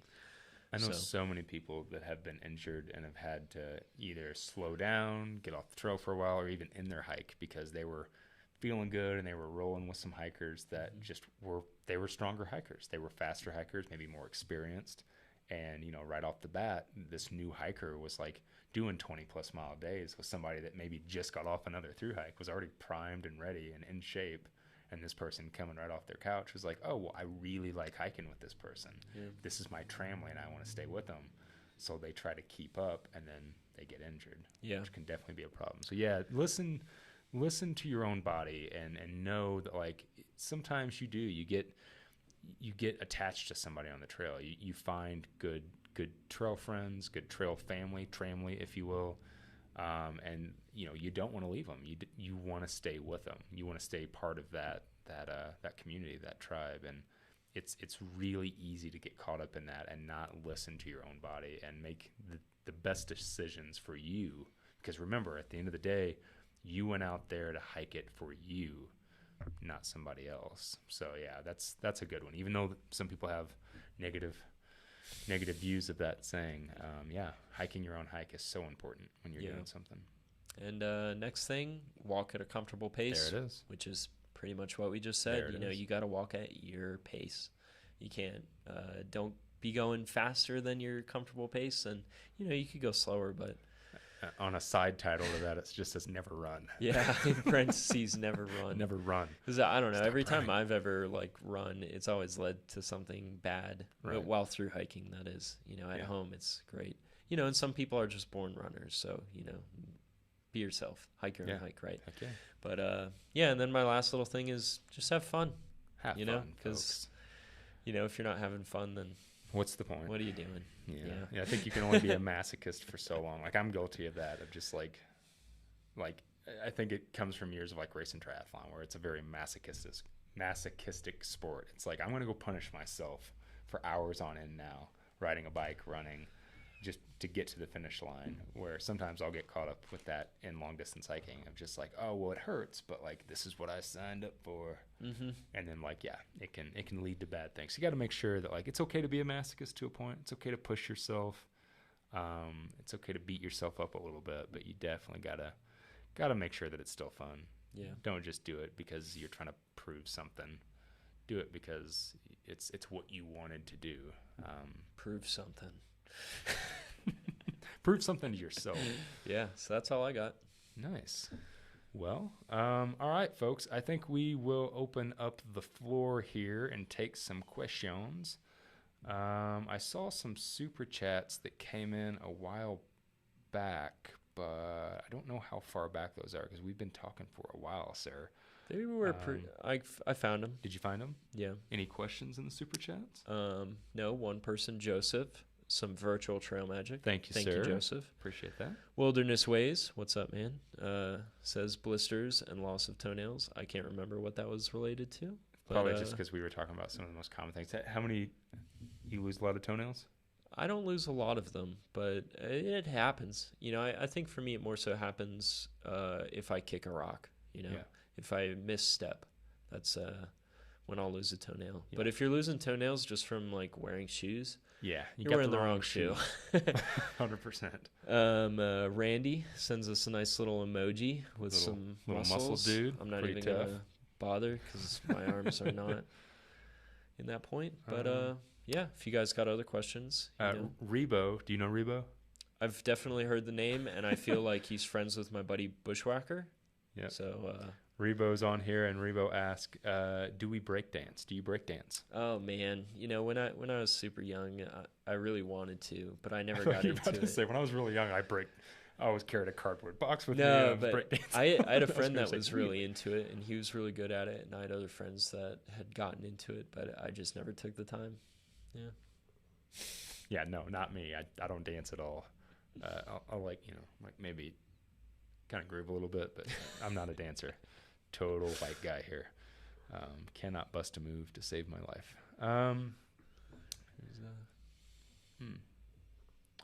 That's weird. It didn't come in on my end. Oh, it just came in. There's a couple really other good questions here, but I'll get to this one first. Super chat from Bree just came in. Bree B. Do I need a puffy and a fleece for the Colorado Trail starting early July? I would say no. I would probably more opt for just the puffy. I mean, it depends on you. It depends on how like cold of a sleeper and stuff you are, and how. What type of nighttime temperatures is Bree looking at? In July? July in the high mountains. God, I don't want to take a guess at that and tell somebody wrong. I mean, it definitely gets chilly. I hiked in August, so I was a month after that, so obviously it warmed up quite a bit. One thing to think about on the Colorado Trail and in those mountains, especially like the San Juans and stuff, is July is hardcore rain season. So monsoon season usually comes through, and for anyone that's not from the West, especially the Southwest, and doesn't know what monsoon is, basically like you can set your watch to it every day. Big wave. Yeah, God, it's terrible. Every day at the same time for about a month, about 3 weeks to a month, it just dumps rain, a lot of water, and obviously that can chill things out. It can make things quite cold. Plus, out here we have desert cold because there's not really any humidity. At night, you can be like 90 during the day, and then at night it can drop down to like 30 something, easy. Just because the humidity and the warmth in the air isn't really there. Basically, like if it's warm in the sun and you go into the shade, it like cools down like sometimes 15, 20 degrees. It gets really cool in the shade. So same thing happens at night. So it really depends on you. Yeah, I would say I haven't done the Colorado Trail yet, but you know, are you a cold sleeper? Yeah. Is the first question that I would always ask. And you know, generally I personally would look to carry one or the other. Yeah. You know, either if you had to carry or a puffy. What would you carry over? I am not a cold sleeper. I'm very warm. Same. And I would probably carry the fleece, but you know, on the AZT this year I carried a puffy, and I really enjoyed having that extra warmth at night and in the evening. So, I've just always found the puffy to be a little more versatile. I think it could be like how light are you trying to go and how comfortable are you trying to be? Because I could see the fleece being a better thing if it's raining a lot, but you know, I could still see the puffy being nicer at camp. So 100%. You know. Yeah, so definitely, I mean, it really all depends on you. Again, it's so much of this stuff is so subjective. It really depends on the person. I mean, I have for years, since actually my entire long distance hiking career, I carry an insulated sock, either a down sock or Just one? Just one. Okay. Yeah, I put both of my feet Both in feet. it. Put my feet together like this and just I put mean, the that sock would on. be extra warm for sure. Got to be ultra light, bro. If I Yeah. take both of them, that's overkill. Too much weight. But I've always used that because my feet just get cold. I have poor circulation in my feet, always have.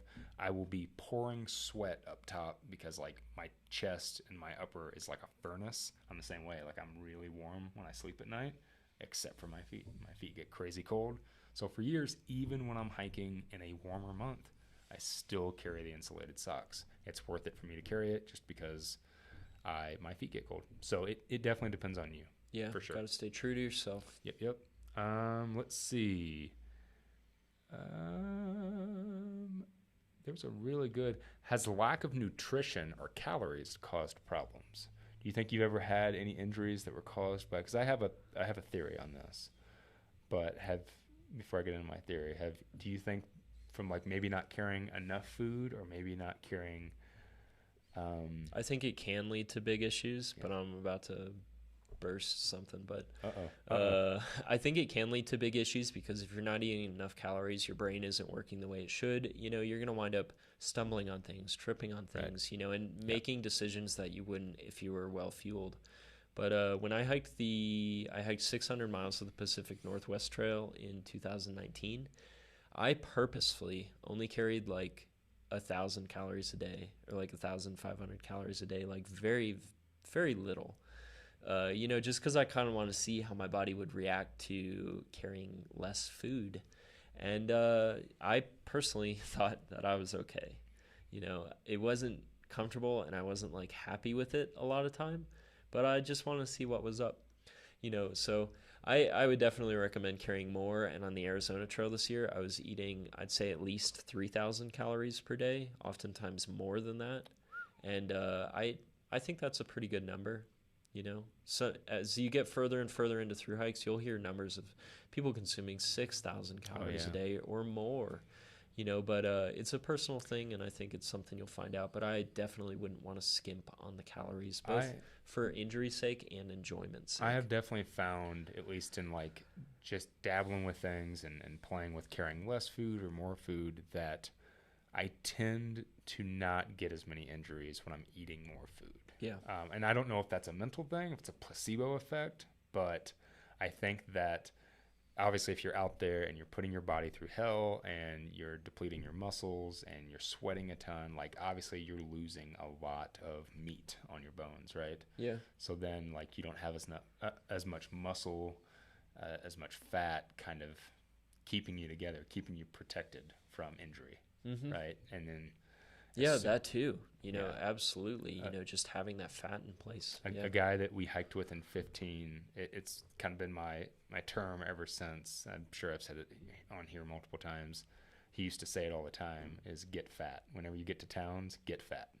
Like eat as much as you, like force yourself to eat, get as many calories in just to like basically bulk back up if you go out onto the next stretch and deplete all of that again. So get fat, folks. Yeah, don't be out there fasting. No.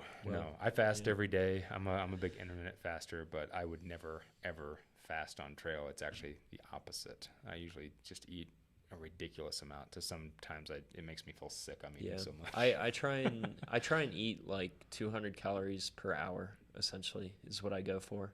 Right. So constant eating, and I think leads to better decisions, leads to a happier hiker, and This is my favorite super chat I've ever read. Pagan, from Pagan TC Gregory. When I die and go to hell, will Jupiter be there handing out 1/8 inch foam pads to sleep on? Nah, you're sleeping on the ground. Yeah, bro. It's hell. You think you get an 1/8 inch foam pad in hell? 1/8 inch is too comfortable for that. Way too comfortable. Yeah. I would argue that sleeping on an 1/8 inch foam pad most times is like being in hell, but that's me. I don't know. Everyone's different. I have I'm bony, man. I grind into the ground too much. I can't do it. Can't do it. I carry one, but just to use it's like a yoga mat to stretch more and to take a nap on, a siesta and stuff. But I would love to. I'm always jealous of people that can rock a thinner pad or like the Z-Rest pads. Like my wife, the entire AT. Just carry an carried one of those. inflatable pad. You know, how much heavier is that? Yeah. It's not much bulkier. Right. You know, it rolls down into a Well, small to me, little it's thing. it's not weight. It's the idea of being able to get to camp and just go Yeah. and then lay down on it. I know, I do like I'm that. so jealous of that when I see people do it. Yeah. I tried to go to like the Z-Rest pad in 2017. I was doing some sections of the Arizona Trail. I cut a torso length Z pad. It was the worst sleep I've ever gotten on the trail. I hated it. You should bring like a 3-inch Just a foam big pad. Yeah. piece like, of memory just foam. take it out of your van, you know. Funny, even in my van, I think I only have like a 1-inch memory foam thing. It feels like I'm I just. have 8 inches of memory foam in the van. It feels like I'm just sleeping on a piece of plywood. Yeah. Dennis with a super chat says, "Thank you both for the content. Thank you for watching it. You are very being welcome." Let's see, what else do we? I saw something with someone saying that losing toenails, wondering if losing toenails was a sign of malnutrition. I think it's usually a sign of having the wrong shoes on. Or just trauma. Yeah, like smashing your foot smashing into a or rock. something. Yeah, You know, I've not done paying that multiple attention. times. Yeah. I mean, if you're losing all of them frequently, then I'm sure something else is wrong. But Someone wants to know what's on your hat. Jomez Pro. Check them out. Jomez Pro. It's a YouTube channel that does disc golf content. Oh, it's a cool hat. I like it. I like the color. I'm in the process of acquiring a International Appalachian Trail hat, so that'll probably replace this one. But Nice. you know, yeah, been enjoying the disc golf, and that's kind of what I've been watching in my free time. So thought I'd support and buy a hat from him. Someone thought you were wearing an Outdoor Revolution hat. Oh, I'm sorry. He is. I am. Yeah. There's a couple available over on the website. I have some Quick plug. Outdoor Evolution stickers and a patch at home. Oh, and speaking, I should plug this because I'm an idiot and I haven't done this yet. Speaking, since this video is all about injury, preventing injury, and I've sworn by this ball for about 3 years now, 2 to 3 years, of trying to use this as much as possible. And when I do use it, it helps quite a bit. Recently, Outdoor Evolution actually, I guess we didn't really partner with them. We just had some custom ones of these made, and it has the Outdoor Evolution logo on there. So it is one of the Rology balls. I don't know if that's in focus, but it has the OE logo on there. Those are available over on the website, Outdoor Evolution, theoutdoorrevolution.com, because outdoorrevolution.com was a parked domain and they wanted a ridiculous amount of money for it. So it's theoutdoorrevolution.com. So if you guys have been thinking about picking up one of these balls to use on trail, they're super light, and man, they make a hell of a difference when you actually use them. Yeah, we got some custom printed ones. I've seen a lot of people getting these custom printed balls made. How much do they weigh? Yes. You know, I don't know. I think that we have it listed on the website. Okay. I think. I would hope so. I think. But it doesn't matter. It doesn't matter, right? If this helps you If get it better helps recovery you and carry it. injuries, Absolutely. I've seen people carry it doesn't matter, folks. you know, all sorts of stuff like that, but I'm sure that's going to be nicer, you know, made out of cork, right? Mm-hmm. Yep, natural cork. So probably lighter weight than From Portugal. alternatives from Portugal. From Portugal. Ooh, somebody said, I just got a cork ball with your logo. Thanks for supporting the Outdoor Evolution. Got a super chat from Felix KL and says, if you have to select one, do both of you like high mountains or below tree line during thru hiking? What's your preferred environment? I like them both. You know, man, they're both so good. Yeah. I don't know. I don't think I can really choose. I really love going through valleys, and you know, generally I think I'm leaning more and more towards like high mountain ridges and stuff like that. You know, there are times in past hikes where I wish like the trail would just go up a little bit higher, you know, because we're just like not quite there yet. And I see like, oh, I could be up there doing that. So I don't know. They're both fantastic. Yeah, I'm the same. It kind of depends on the weather. Like, I love being above tree line. Like the Colorado Trail last year, going through like the San Juans and stuff. It's so pretty, dude. Yeah. You need to get out there.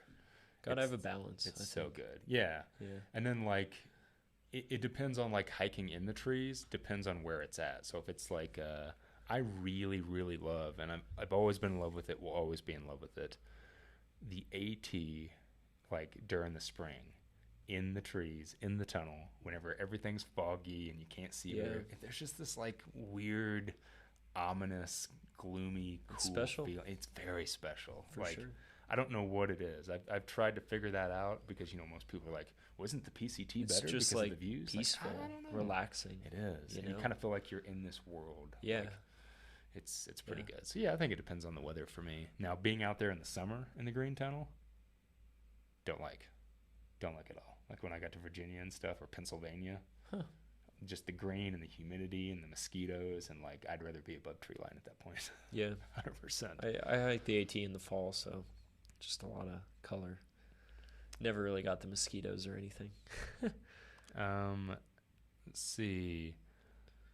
Oh, someone's asking me, had to cancel my Peru trip this year. How about you, Darwin? So I am still planning on going to Peru in December. I'm going to be going down and doing a bike tour in Peru. That's the plan. I was supposed to go last year in the spring, and that didn't happen, to go do a hike. I'm going down for a completely different reason this time. And hopefully it's still on. I mean, that's still far away, and I think that you can get to South America right now. I'm pretty sure that they've opened that. I think so. Yeah. So that's the plan. Yeah, I do plan still on going to Peru this December. And Mr. Rebo sent us a $5 super chat. So thanks, Rebo. If I had to take a bet, I guess I would bet that Rebo's probably on the PCT right now. Yeah. I don't think I've ever known him to not be on the PCT. So hopefully you're having a good time out there, bud. I think a friend of a friend, again, my buddy Bushwhacker, I believe he was hiking on the PCT with Rebo, and that's how I know that name. But here's a question. Do you guys meditate or do any work on your mental health while on the trail? Do you need to get through the rough days? I do. You do? Yep. You meditate? I do. I usually whenever I start a trail, I use guided meditation.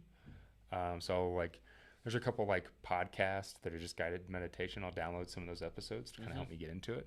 And then after a while, I just, I don't use the guided meditation at all. I might use music every once in a while, some different like ohm frequencies and stuff to get me into it. But yeah, Metallica. I do. A lot of Metallica. Kill 'Em All is the album to meditate to. Ride the Lightning's good too. But yeah, that has been a thing that I've really started doing since the PCT, and the main reason was... So it's a newer thing. Yeah, and the main reason was when I was out on the PCT, for various reasons that I won't get into, I hiked a lot alone. Not necessarily because I wanted to, but I did hike a lot alone, and camped a lot alone, and I don't know, it's just something I kind of fell into. I would just go out, and after I got done eating and before I was about to go to bed, just to kind of relax myself so I could get better sleep at night, to relax my muscles, all my slow twitch muscles and stuff, to really calm those down, or fast twitch muscles. So, I just started meditating, and then slowly it kind of became a routine. Sometimes I get out of it a little bit. Like, I try to make it a point to do it almost every night.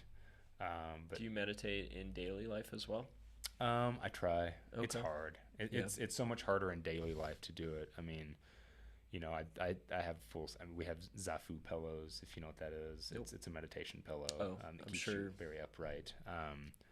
So I try to be good about that, just because I am a go person, and I am stressed out a lot. So just being able to take that minute to kind of like just relax myself and calm my brain, it just helps me get a little bit more mental focus, get better sleep at night and stuff. So yeah, I do. What about you? Nope. I do not. I kind of feel like going to the trail and being on the trail. I hike almost entirely solo. I don't think on the Arizona Trail I hiked with anyone for more than a second, you know? So I kind of feel like being on trail is my meditation say, from my normal life. Yeah, You know, hiking which in general is meditation. yeah, Yeah, it's just like, you know, there's not as many stressors or as many things to concern myself with, and I'm kind of out there just, you know, being myself and, you know, being with myself and my thoughts, and so it's good. It's good for the yeah. good for the mind, good for the heart, soul. There's a couple good questions that are pertaining to what we're doing here. This person is asking, can either of us speak on compression socks for backpacking and through hiking? Have you ever used any type of compression sock or compression sleeve? Oh man, I feel like I did when I was running a lot and cycling a lot. Yeah. But I've never used one on the trail, though I think great. You know, you should definitely get into that. It's not something I've looked into a lot of, and maybe Darwin has a lot more of, but I can't see how that couldn't help. Yeah. I can't see how that could hurt you in any way. Yeah. So yeah, I would absolutely go for that. I used them for a long time on the PCT in 18, mainly because I got injured about 300 miles in, and you know, I was compressing that spot, that tendon that was torn, and that was helping. So I ended up ordering Zensa, I think is the name of the brand that makes them. I used to use their socks and stuff back when I raced triathlon, because I was heavy into compression stuff when I raced triathlon, because it's a lifesaver. Just because you swell up so much, you get so much fatigue in your legs and muscles and stuff. So I used them for a while on the PCT. The only problem that I found with them, and maybe it's just because it's me and I do have really big calves, is when it started getting much warmer outside, when I was wearing those compression sleeves, my I was overheating. Well, so you would wear them in the day and not just at night? I actually don't wear, and whoever out there can debate this, because I've heard a massive debate about this. You're not supposed to sleep in compression stuff. Really? Okay. Yeah. I didn't know. Because it can cut off too much circulation and stuff, like while you're sleeping. So I don't, and when I had that injury, I was sleeping with them because I figured like, oh, maybe it'll help. I would wake up in the middle of the night and my legs would hurt because I think it's too much compression. Like when your body's resting, when you're still and stuff, it's just way too much for your muscle. So interesting. Yeah. I know, I think it's String Bean who just recently set the supported FKT on the Arizona Trail. Yeah. The speed record. He had set a speed record on the Pacific Crest Trail, on the Appalachian Trail, on the Long Trail. Not every trail, but a few of them. He's getting close. I think in his videos I've seen him wearing like compression sleeves, maybe just calf sleeves. Yep. You know, so like there's definitely people out there that do it, and it definitely helps. Yeah, I would certainly look into it. Looks like there was a super chat that came through. Where'd it go? Oh, Jeff H says that they bought a painting from you in the past. When will more be available? Cool. Thank you so much, Jeff. I really appreciate that. Great artist. I don't often sell my paintings too much. You know, I guess it just depends on what I'm up to, but I've actually just recently finished a few from the Arizona Trail. And I would say those are going to be going up on my website in about a week, you know, so iconic locations from the Arizona Trail. And you know, maybe sometime soon I'll start taking commissioned work again or something like that. But I love painting, and honestly, finishing up a thru hike and coming home and just working on these paintings from the trail was the most wonderful way I could imagine coming home, you know, being. Yeah, just a lot more relaxing than, you know, maybe normal life. Or Did you sketch the Gila Canyon, the big rocks? Spire? Yes, and the Gila. I did. Awesome? I did. My favorite section of the Arizona Trail was from Kearney to Superior, along the Gila River, and then like up to Picket Post. Yeah, amazing. So, yeah, I have a painting of Picket Post in there. I got a painting from that section in there, just past the Gila. And is that the first time? Because I know you had spent some time around Picket Post and stuff, like last year. Is that the first time you had been into the canyon? Yes, and that killer. It is. God, yeah, so I'd love to go back. So maybe I know the Grand Enchantment Trail shares some trail through there and deviates off it. So maybe go back and do the GET someday, or who knows? Yeah, heck yeah. So yeah, there you go. You heard it here first, folks. More paintings in about a week, and also my videos for the Arizona Trail are gonna start going up on YouTube in a week. So I'll see you then. Let's see what else we got here. Jupiter, I commissioned Jupiter to do the amazing painting that was at the beginning of today's video. And if you caught the I guess advertisement for this live stream over on Instagram, you would have seen his amazing sketch. I honestly think it's your best work yet, personally. But well, he was asking me like, do I want to Skype in or like come into the office? And he said something like, I didn't know what this setup would look like. What would it look like? You know, and he literally sent me a sketch. Duh, two guys sitting next to each other. Greatest text message response I've ever gotten from another human being. Yeah. Let's see, guys, have you ever thought of doing a thru hike in Italy, or I'll just add anywhere outside of the United States? Yeah, I get this question all the time. Same. And I would love to, but to be honest, I think what I really want to do first is a bikepacking trip across Europe or across Asia or South America, because in that facet I could see so much more in the same amount of time, you know, and then maybe I can come back and do shorter, more intense hikes up in, I don't know, the Dolomites or the Alps, or, you know, there's so many cool places over there, and I feel like just starting off hiking would be too slow. So you should look up the Great Britain Divide. Yeah? Oh, yeah. I'll check it out. 2022. Yeah? 22, huh? It's a long ways away. Is it? It's next year. This year's already like halfway done? Or yeah, we're getting close to halfway done. Yeah, same. I mean, there's a lot of stuff that I've been trying to get to multiple places out of the U.S. for the past 2 years. Obviously, a lot of people have, but you know, Peru, Canada. I mean, even though Canada's not really that far, obviously it's not overseas.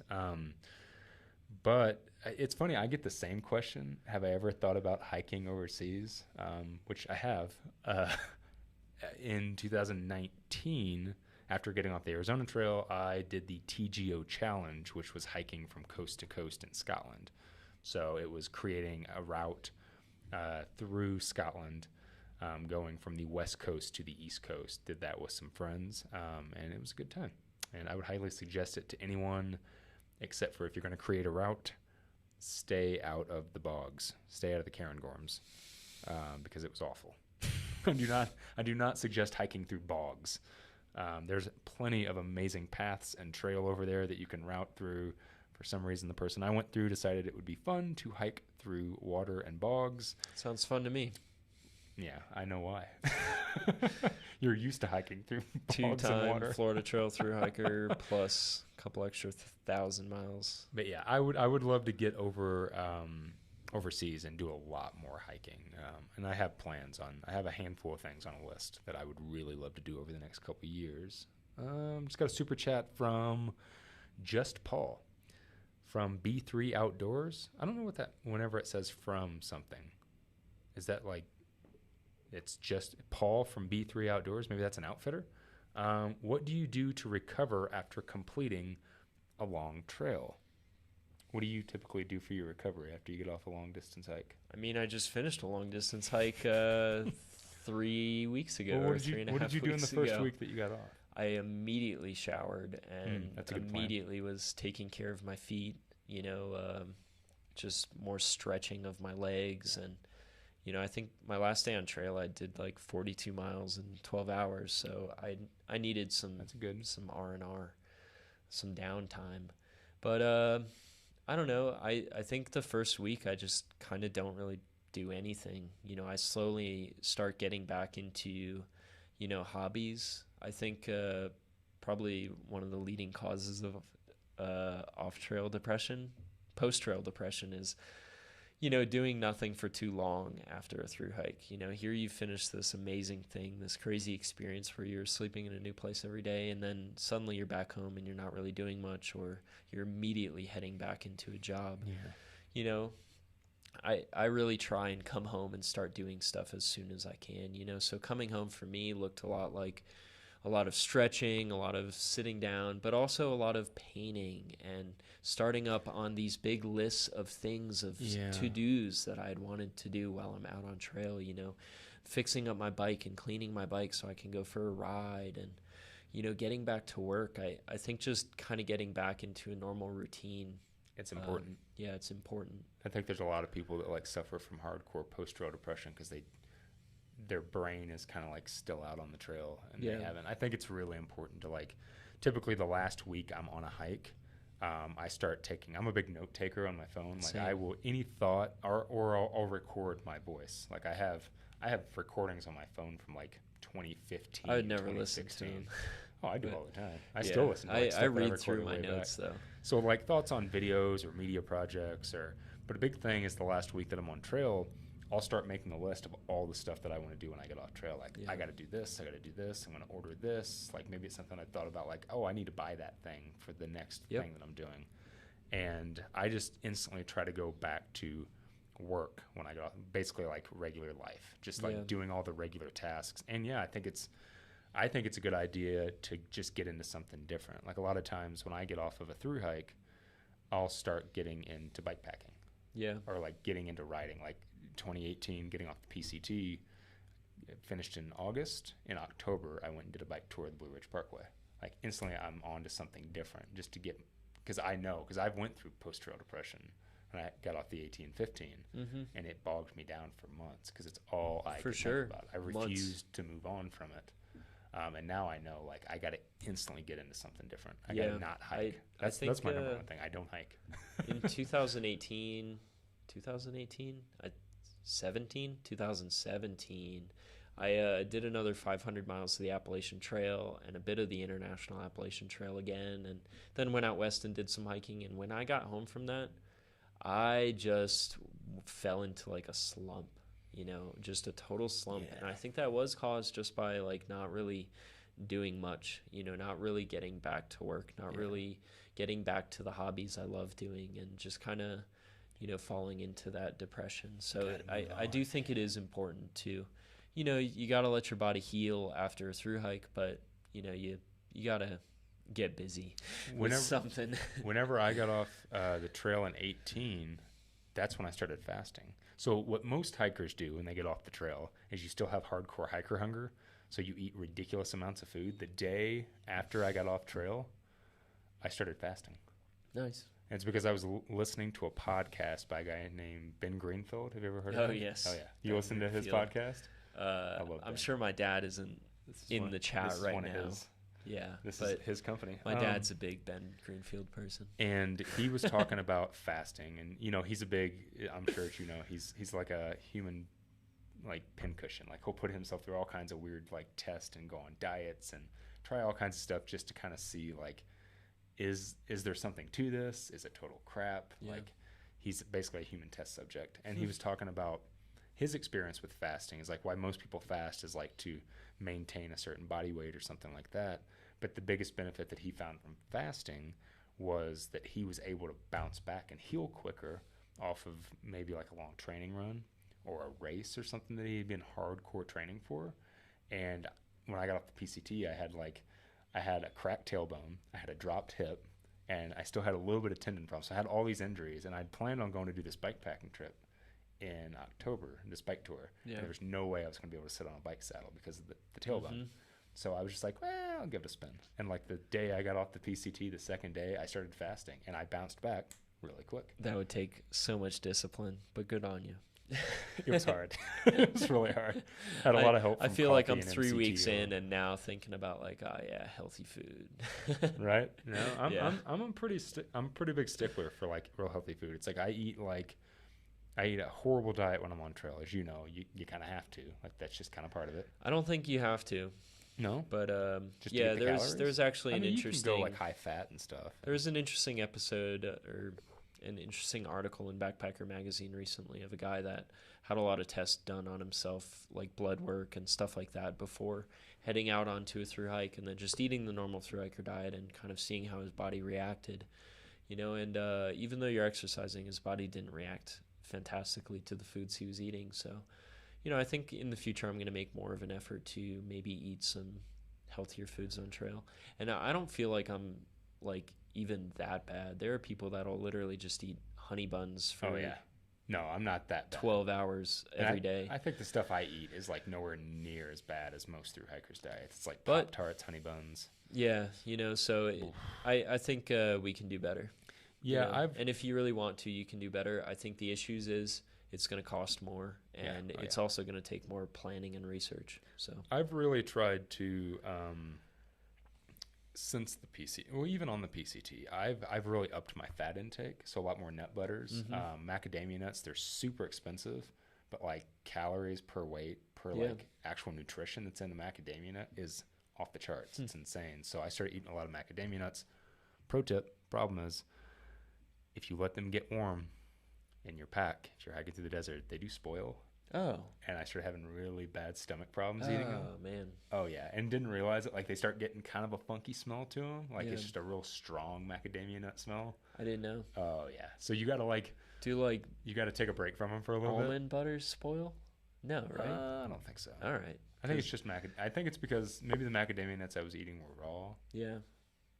Maybe that's why. I don't know. I don't know what it was. I've been doing fat, fat can definitely spoil. I've been doing like the Justin's little packets of almond butters, which are fantastic. Those are really good. There's a local company in town. I think it's called F-Bomb. Yeah, F-Bomb stands for good fat, stuff. I believe. Yep. Nut butters. Yeah, there's a lot of good stuff out there. I think it's just going to take more work, more effort, and possibly a little more money. So someone said, "Yep, more fat, less carbs." Yeah, I think it's a balance. Definitely a balance. I got a super chat from Alec Knowles. I'm doing the PCT next year, and I wanted to know a piece of advice you don't normally hear. I guess my normal advice is just like have fun with it. Do what is fun to you, which, for some people, like skipping trail is the way that they're going to have fun. Good on them. They're having fun. But I would say bring something fun with you. Like on a lot of my thru hikes, I've brought a yo-yo, and that yo-yo is fantastic. When I get to the top of a mountain to like throw it around a bit, or when I'm having an off day or an off hour, I can play around with the yo-yo. Happy. Keep yourself in a good mood. Whether that's a novel or just go through your things and see, is there anything small that I own that could be fun to have on trail? Some people will bring like a little doll with them, that's kind of like their little mascot. I know that's a really popular thing in bike packing to have like a little mascot. Oh yeah. So totally a token. Yeah, a token. As it's called. It could be something like, I don't know, a Rubik's Cube or a little tiny painting set or just a notebook to journal in, just like something fun.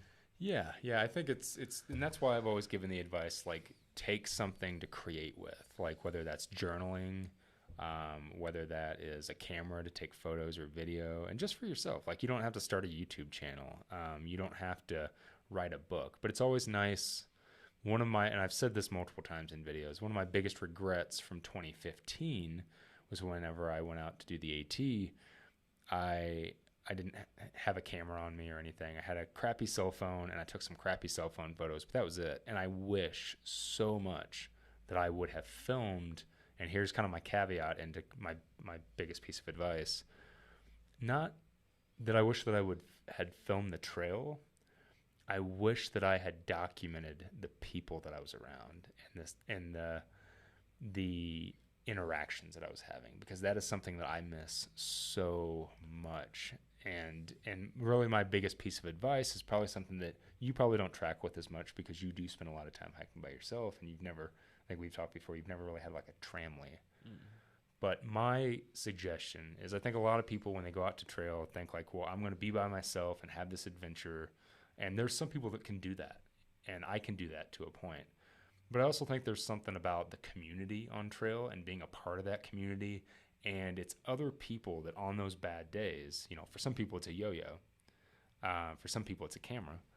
But there's something about when you're having a bad day, when maybe you're a little injured, maybe the weather's crappy, but having someone there that you can talk to, that can lift you up, that can lift your spirits, and you guys bounce off each other. And that's what I miss so much about the tramway that I hiked with in 2015. I miss that. It's a support. It's that you have people around, and as long as you're in a good mood, out on trail and you're having a good time and you got a smile on your face and you're laughing about all the stupid stuff and you're quote unquote embracing the suck with other people, it's so much easier every day. Because I think that sometimes you can get in your head too much when you're by yourself, when things aren't going right, and you can easily convince yourself to get off trail. You can convince yourself to hike bigger miles and injure yourself. So I think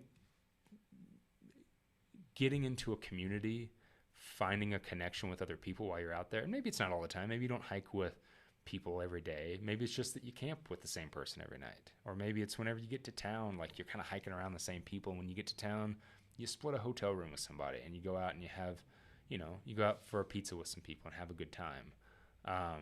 But I think that the community of long distance hiking, and I think the community of just outdoor culture in general, it's the same with climbing, it's the same with van lifing, it's the same with bike packing. Like the community to me makes it all so much more special. Because at the end of the day, like hiking's just hiking, you're just walking. But if you can add something to that experience, make a connection with somebody, I think that's always been really important to me, very important to me. It's why I started this channel. It's why I still do the things I do. It's why I started Outdoor Revolution. It's why he's here, sitting here chatting, just because I love the community. I love like-minded people. So that's my biggest advice, is spend some time connecting with other people, whether that's people in town, people on the trail, or what have you. So cool. Yeah. See any other good questions? John asked, a different John, but asked, did you go from your orange cap to a mustard color? Is the orange just a fading skosh?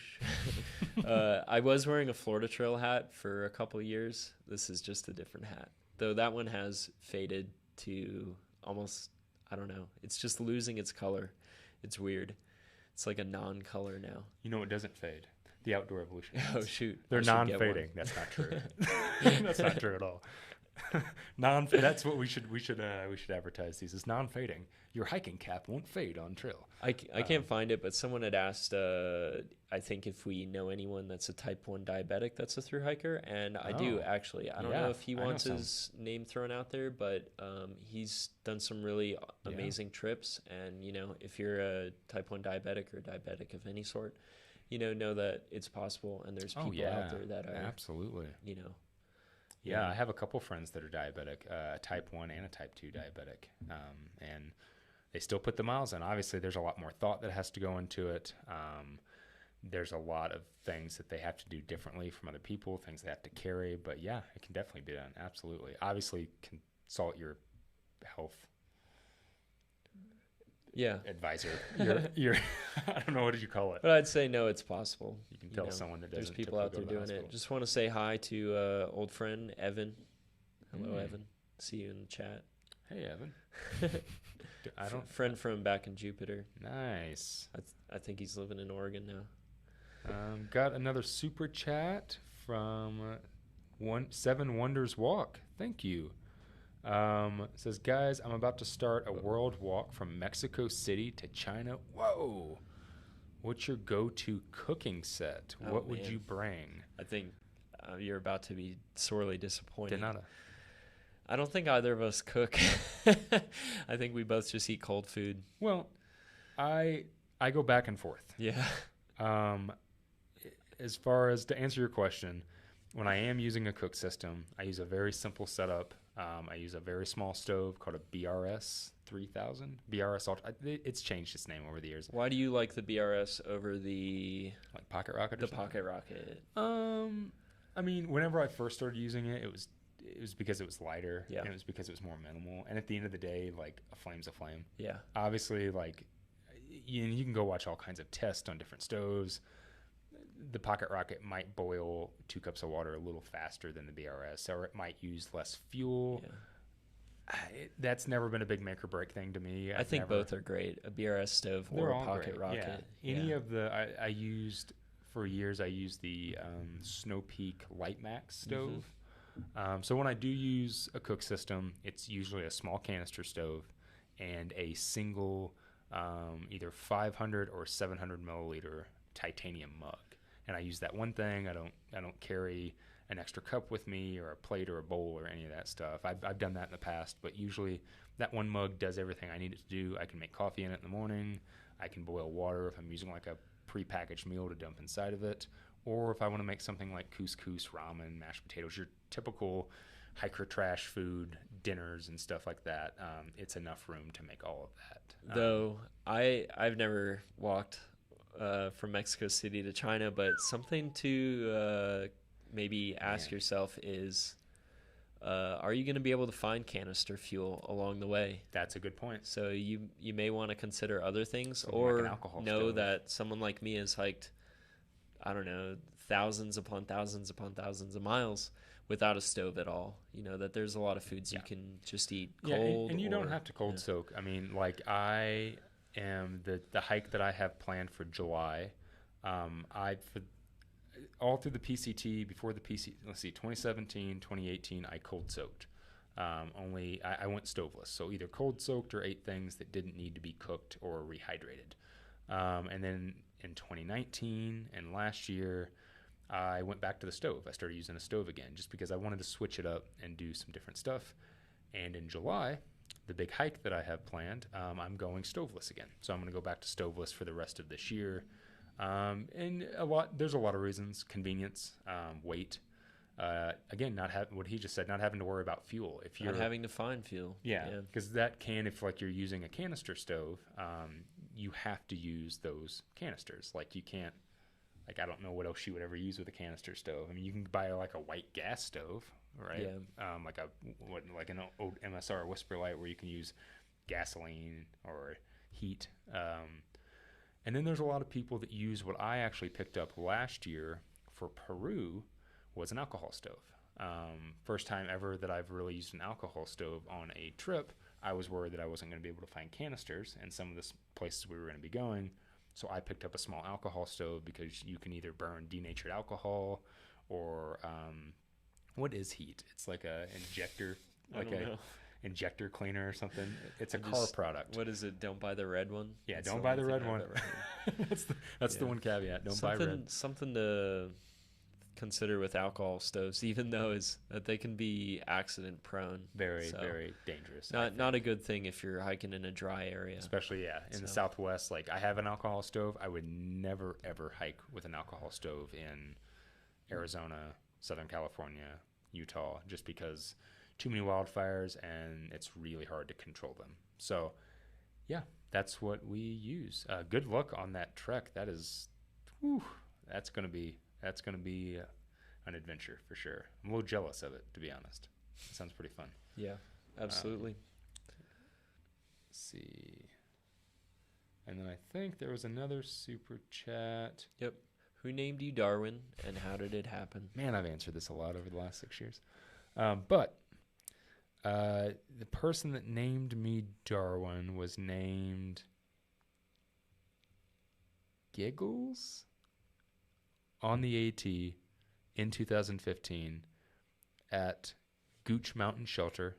If you watch my AT videos from last year, from the little time I was out there, I did a whole little short film about kind of returning to the AT for the first time, or that section of the AT in 5 years. And I stayed at Gooch Mountain Shelter last year and kind of did a little story about it, about getting my trail name and becoming Darwin.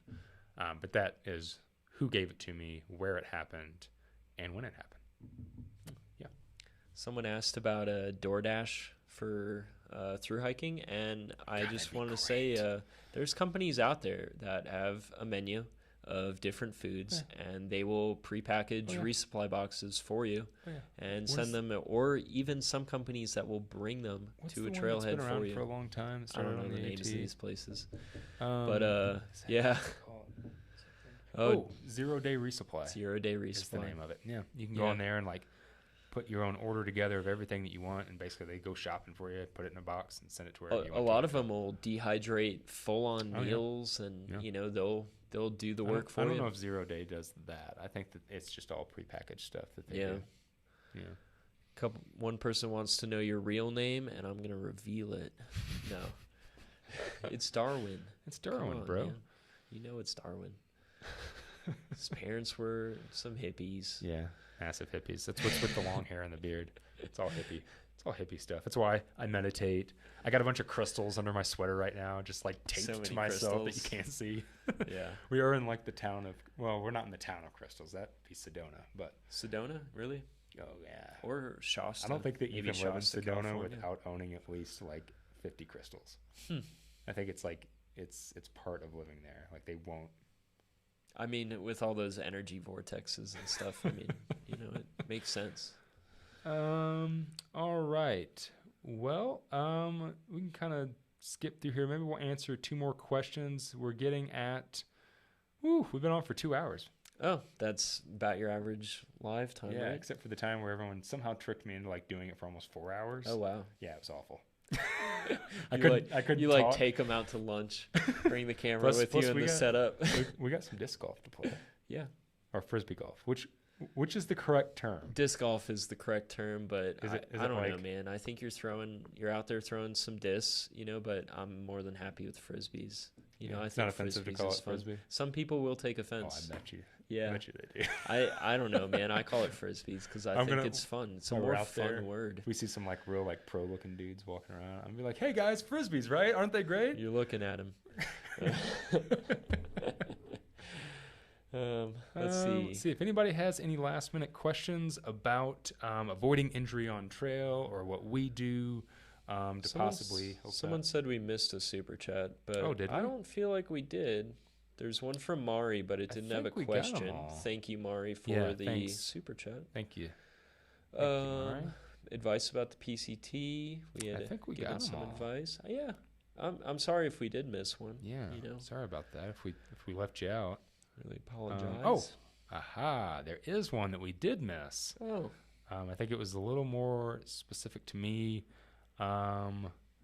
Talos, am I saying that right? Talos sent a super chat, and it says, how are you liking your UGQ Bandit XL compared to the non-XL you reviewed a few years ago, or your Enlightened quilt? I've made a couple videos about that.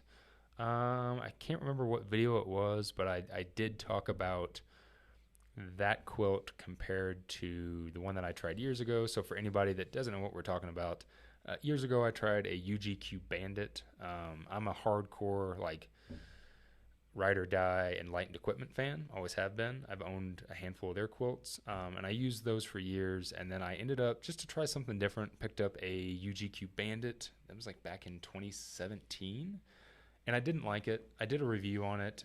It's just there were some features on it that, because I was so used to using an Enlightened equipment quilt, that I just didn't dig. It wasn't a bad quilt. It wasn't bad made. I didn't get cold in it. It wasn't anything like that. Like the things that you should care about with a quilt. It was more just kind of an aesthetic thing, and it was more of a feature thing that I was missing out on. So I ended up getting rid of it. And then about a year ago, I realized that they had redesigned their quilts, the features and their toe boxes and all of that. So I just wanted to, again, dabble with something different, because every once in a while I just try something different. Again, going back to what we were talking about earlier, because of trial and error. Just because I've been using one thing for so long and it works for me doesn't mean that there's not a better option out there for me. Something that will make me more comfortable or make me more successful on a hike, or just maybe be lighter or simple. So I tried a UGQ Bandit XL and I fell in love with it. So I've been using that for the past year. About a year. It's what I use on the Colorado Trail and the Highline Trail. And yeah, I'm digging it quite a bit. I still take out my Enlightened equipment Enigma from time to time. Again, it's all subjective. It all comes down to kind of what you're looking at. The UGQs tend to be a little bit cheaper for what they make. Both are made in the U.S. Both are phenomenal craftsmanship. I've never had a single problem with either quilt. So my Enigma versus my Bandit, both of them work just as good as the other one. So I guess I don't really have a favorite. Right now I've just been using the Bandit XL because that's what I've been using. And my Enigmas kind of wore out at this point. Like after a while, down does start to kind of break down. It doesn't get as much loft to it, and I've washed it a handful of times, and it's just not puffing up to where it used to puff up to. So it's not as warm as it was at one time. So that's why I've probably been using my Bandit more. It's just because it's newer. It's got more loft to it. But yeah, they're both great quilts. That was a long rant about quilts.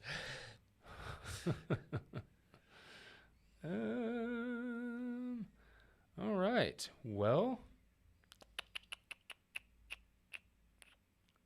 I'm not seeing anything else that's really perking my interest of stuff that I haven't answered a ton of times. We did talk, someone asked about knees, and we did talk obviously a lot about injury early on in this. I will give a shout out because I actually brought it in here. I just haven't shouted it out. So I have crappy knees. Have for years, way before I got into hiking. I've said that a couple times. I have bad knees. People are like, oh, it's probably because you're hiking. No, I've had bad knees my entire life. Just bad genetics. My dad's got bad knees. His dad's got bad knees. We just got bad knees in my genes. So my dad's actually about to have a knee replacement, which is wacky. Well, I've heard after something like that, you feel great. I know. I'm waiting for mine. Yeah. I'm waiting for robot knees. Knee replacements, hip replacements. Man. I hear it's when like a scientist knocks on the difference. door and says, like, I have these robot legs. We want to chop your legs off and put them on. I'm first in line. Give me robot legs. It'd be so much easier, right? Maybe there's some clinical trials out there for you to join. Robot legs. That's the future, folks. That's the future of hiking gear. But I do have crappy flexibility in my knees, and I do get a lot of pain because my right knee is basically, it's getting pretty close to bone on bone. I don't have a lot of cartilage left in it because I have had a couple surgeries where they had to shave out cartilage. But something I started using when I was actually on the PCT in 2018 to help with flexibility and to kind of take down, I guess, like the grossest and weirdest way I can say it is like it helps to lubricate your joints a little bit. Is this, and this is not sponsored. I'm not sponsored by them. I just really like their product, and I haven't used it in years. It's a product called Keon Flex. I took this a lot on the PCT in 2018, just because I do have crappy knees, and it helped it alleviated my knee problems hardcore.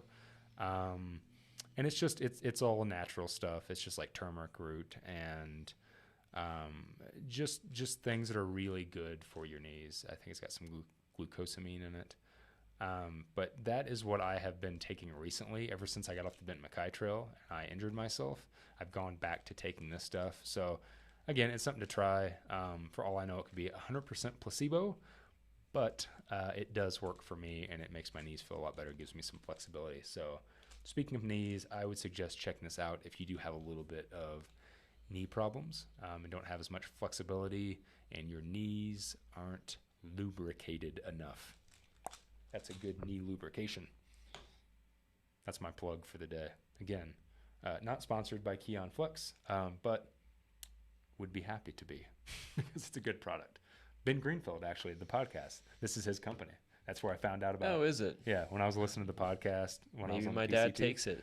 He might take it. I'm just scrolling through the comments here. Thank you guys so much for being around and sending us so many comments. Yeah, thanks for hanging around this long. This has been a fun live stream.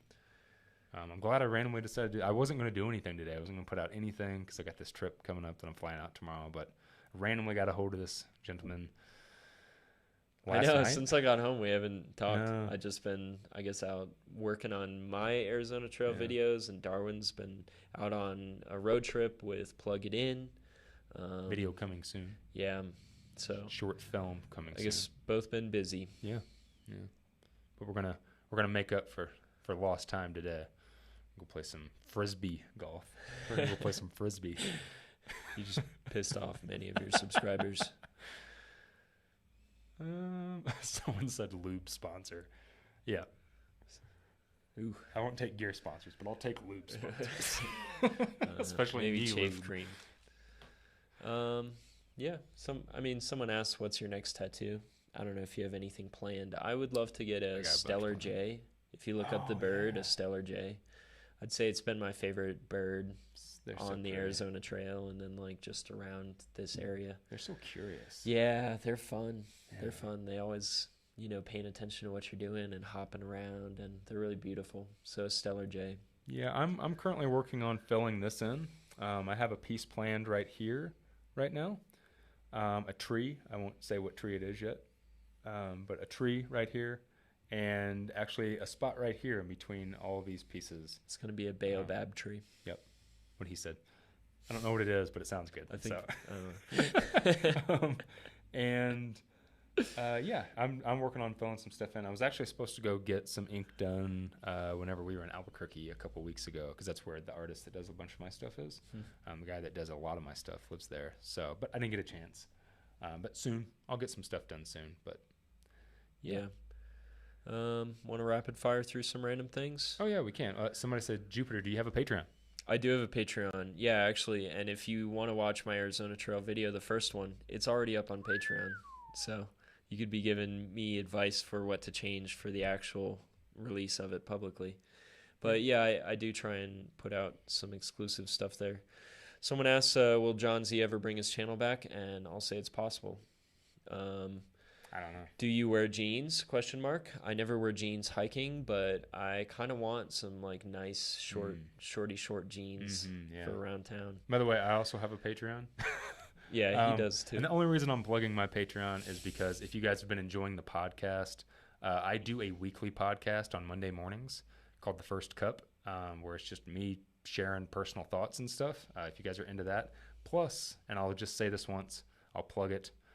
I just dropped some really big news on Patreon on Friday. I did a live Q&A. I do a monthly live Q&A over there for patrons only. I dropped some really big news that I think a lot of people would be interested in. So if you are a patron and you didn't get that news, you should go check that out. Some news that I'm not ready to release yet, probably for another half a month or a month. But yeah, go check that out. So yes. Support your creators on Patreon. If you like what we do, want to throw us a couple shillings.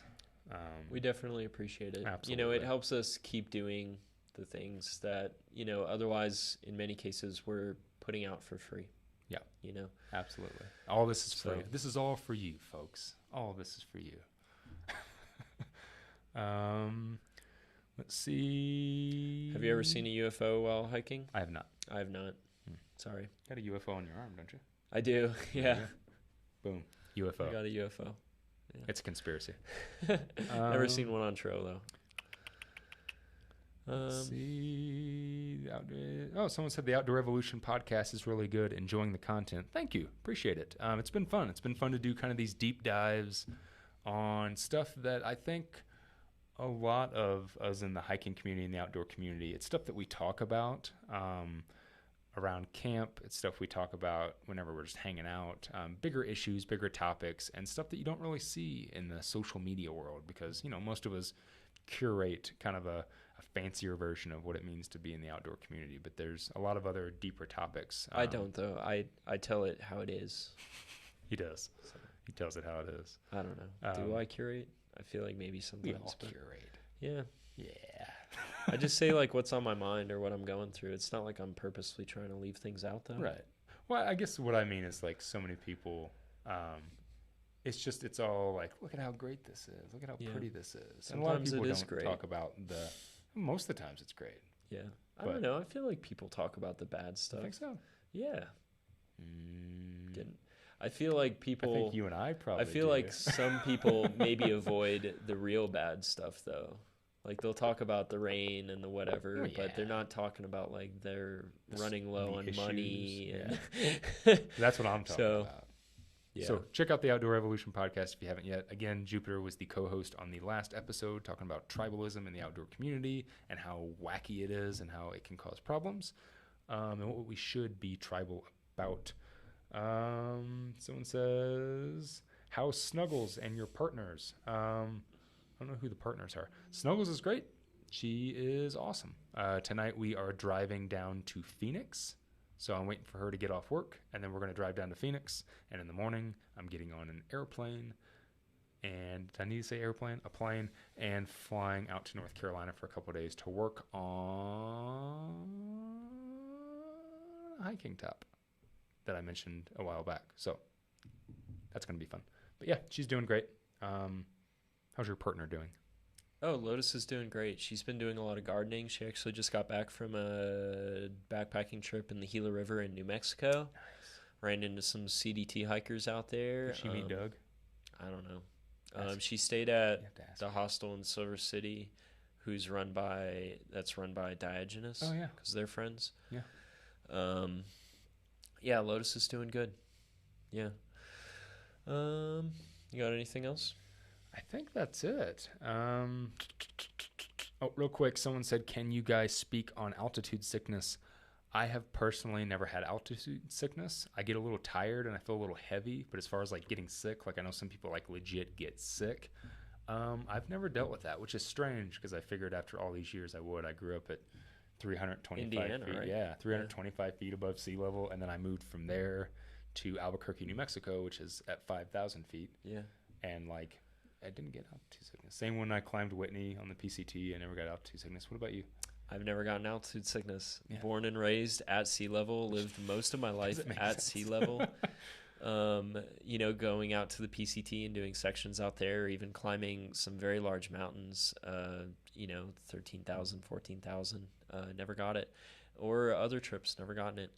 But there are a lot of ways to, mitigate or prevent altitude sickness possibly, and that's certainly stuff I would look into. Maybe I was just doing those things without even really knowing it. Like something as simple as overhydrating, keeping yourself very well hydrated, eating enough food.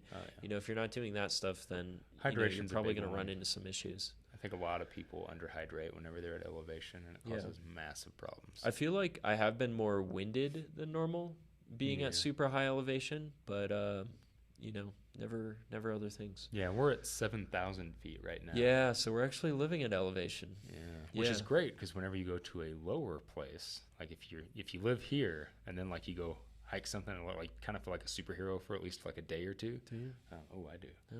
Yeah, when I went back out to the AT last year, like flew out to the AT and got on the AT, like for that 8 days, I felt really good. I was like, oh yeah, this isn't as hard as I remember. Somebody said that you have an alien tattoo, probably because you're an alien. Are you an alien or a lizard person?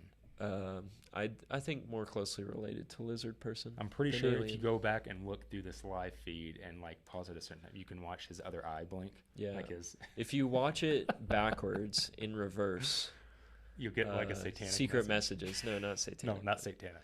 That's the Beatles. Gotcha. The more you know. Ding ding ding ding. All right, guys. Cool. Someone said, and we'll do this. This will be it. Close with our best poop story. No, No, I don't know. I don't really want to. you don't have a best poop story. No, I got some. Oh, But well, come on. shoot, I thought you man. said that you're honest about everything. I just don't want to. But yeah, I'll do that. Yeah? Sure. Go. Fire away. It's going to happen to you at some point if you are through hiking for long enough. If you're eating bad enough food, or if you're consuming too much of one type of food, or you're just putting your body through a lot, and you're out in places where restrooms or whatever aren't readily available. It was actually the first day of my first Florida Trail through hike. And I was actually setting out to set a speed record on the Florida Trail that year, which I was successful with. But the very first day, I wound up crapping my pants and not really having like anywhere to clean off for, a little while after. I got to clean up that day, but that is how the first day of my Florida Trail speed record began. Did it set the tone for the rest of the? Yeah, it did. I think the second or third day I came down with like the flu. So here I am hiking, like 36 to 40 miles each day with the flu and having a rough first day. I have never crapped my pants on a hike. And now it's going to happen to him on his next hike. Yeah, it will. But I have crapped my pants multiple times whenever I was racing triathlon. Oh, yeah? Oh, You just don't want to stop? Well, sometimes you're just going and you're far, like maybe you're on a train run. You're very far away from home. It's in the middle of the night. There's no like gas stations or anything open where you're around. Yeah. And it's just like, it just hits, right? And Wow. you can't do anything about it except for just let it flow.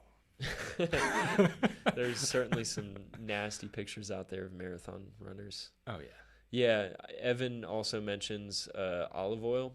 Don't overdo it on the olive oil because that can cause you digestive problems. I've also found that like if I go to town and instead of like typically my go-to is pizza because I feel like pizza's pretty safe in town because it's got like, you know, it's thick, a ton it's of doughy. cheese, a lot of oil. Yeah, but not like I've been to town and I've eaten like found like a little burger stand or something and just got like onion rings, fries, like a fried tenderloin sandwich or something where it's just like nothing but grease, fried crap, and that usually does not bode very well in the end. So I would suggest not doing that. But yeah, I've never really, I don't have any crazy poop stories.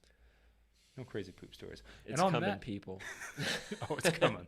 And on that note, folks, thank you so much for joining us on this live cast. Thanks for everybody that sent in a super chat. Thanks for all the awesome questions.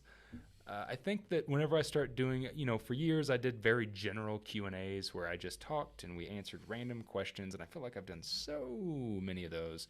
So I think the plan going forward now, whenever I do a live cast, is going to be more like this, kind of talking about one topic, and instead of it being a YouTube video where, you know, it's 10 minutes long and it's curated and it's edited. It's I like 2 this. hours long. It's off the rails. Yeah, it's just off the rails. We talk about crazy stuff about aliens and poop and he never gets to the point. but yeah, a little more of like this kind of podcast format. And thank you, sir, for joining me on this. Yeah, no problem. On this, I'm happy to be topic. here. I'm glad that It's been Skype fun. didn't work and you had to randomly walk all the way over here in like 5 seconds. Yeah. Guys, thank you so much for joining us. I will see you soon. Look out for his Arizona Trail videos coming out very soon. Yeah, you can check me out on YouTube at Jupiter Hikes. Next week, I will be posting the first of the Arizona Trail through hike videos. Yeah. And I think it's pretty good. You know, you can also find me on every other platform, Jupiter Hikes, Instagram, Facebook, you know it. Not Twitter. Never Twitter. No not a Twitter guy. No tweets. No yeah, twittins. not into the twitting. But yeah, Jupiter Hikes. Check it out. And make Thanks. sure if you like this banter, if you like this openness, check out the Outdoor Evolution podcast. I can't stress that enough. Leave us a rating or a review. Let us know if you like it. And I don't know, maybe shoot me a message and let me know what other type of topics that you would like us to cover in that. All right, guys, that is going to do it. We'll see you all very soon, and I have some really big news to release in the next 3 weeks to a month. So it's exciting. All right, bye.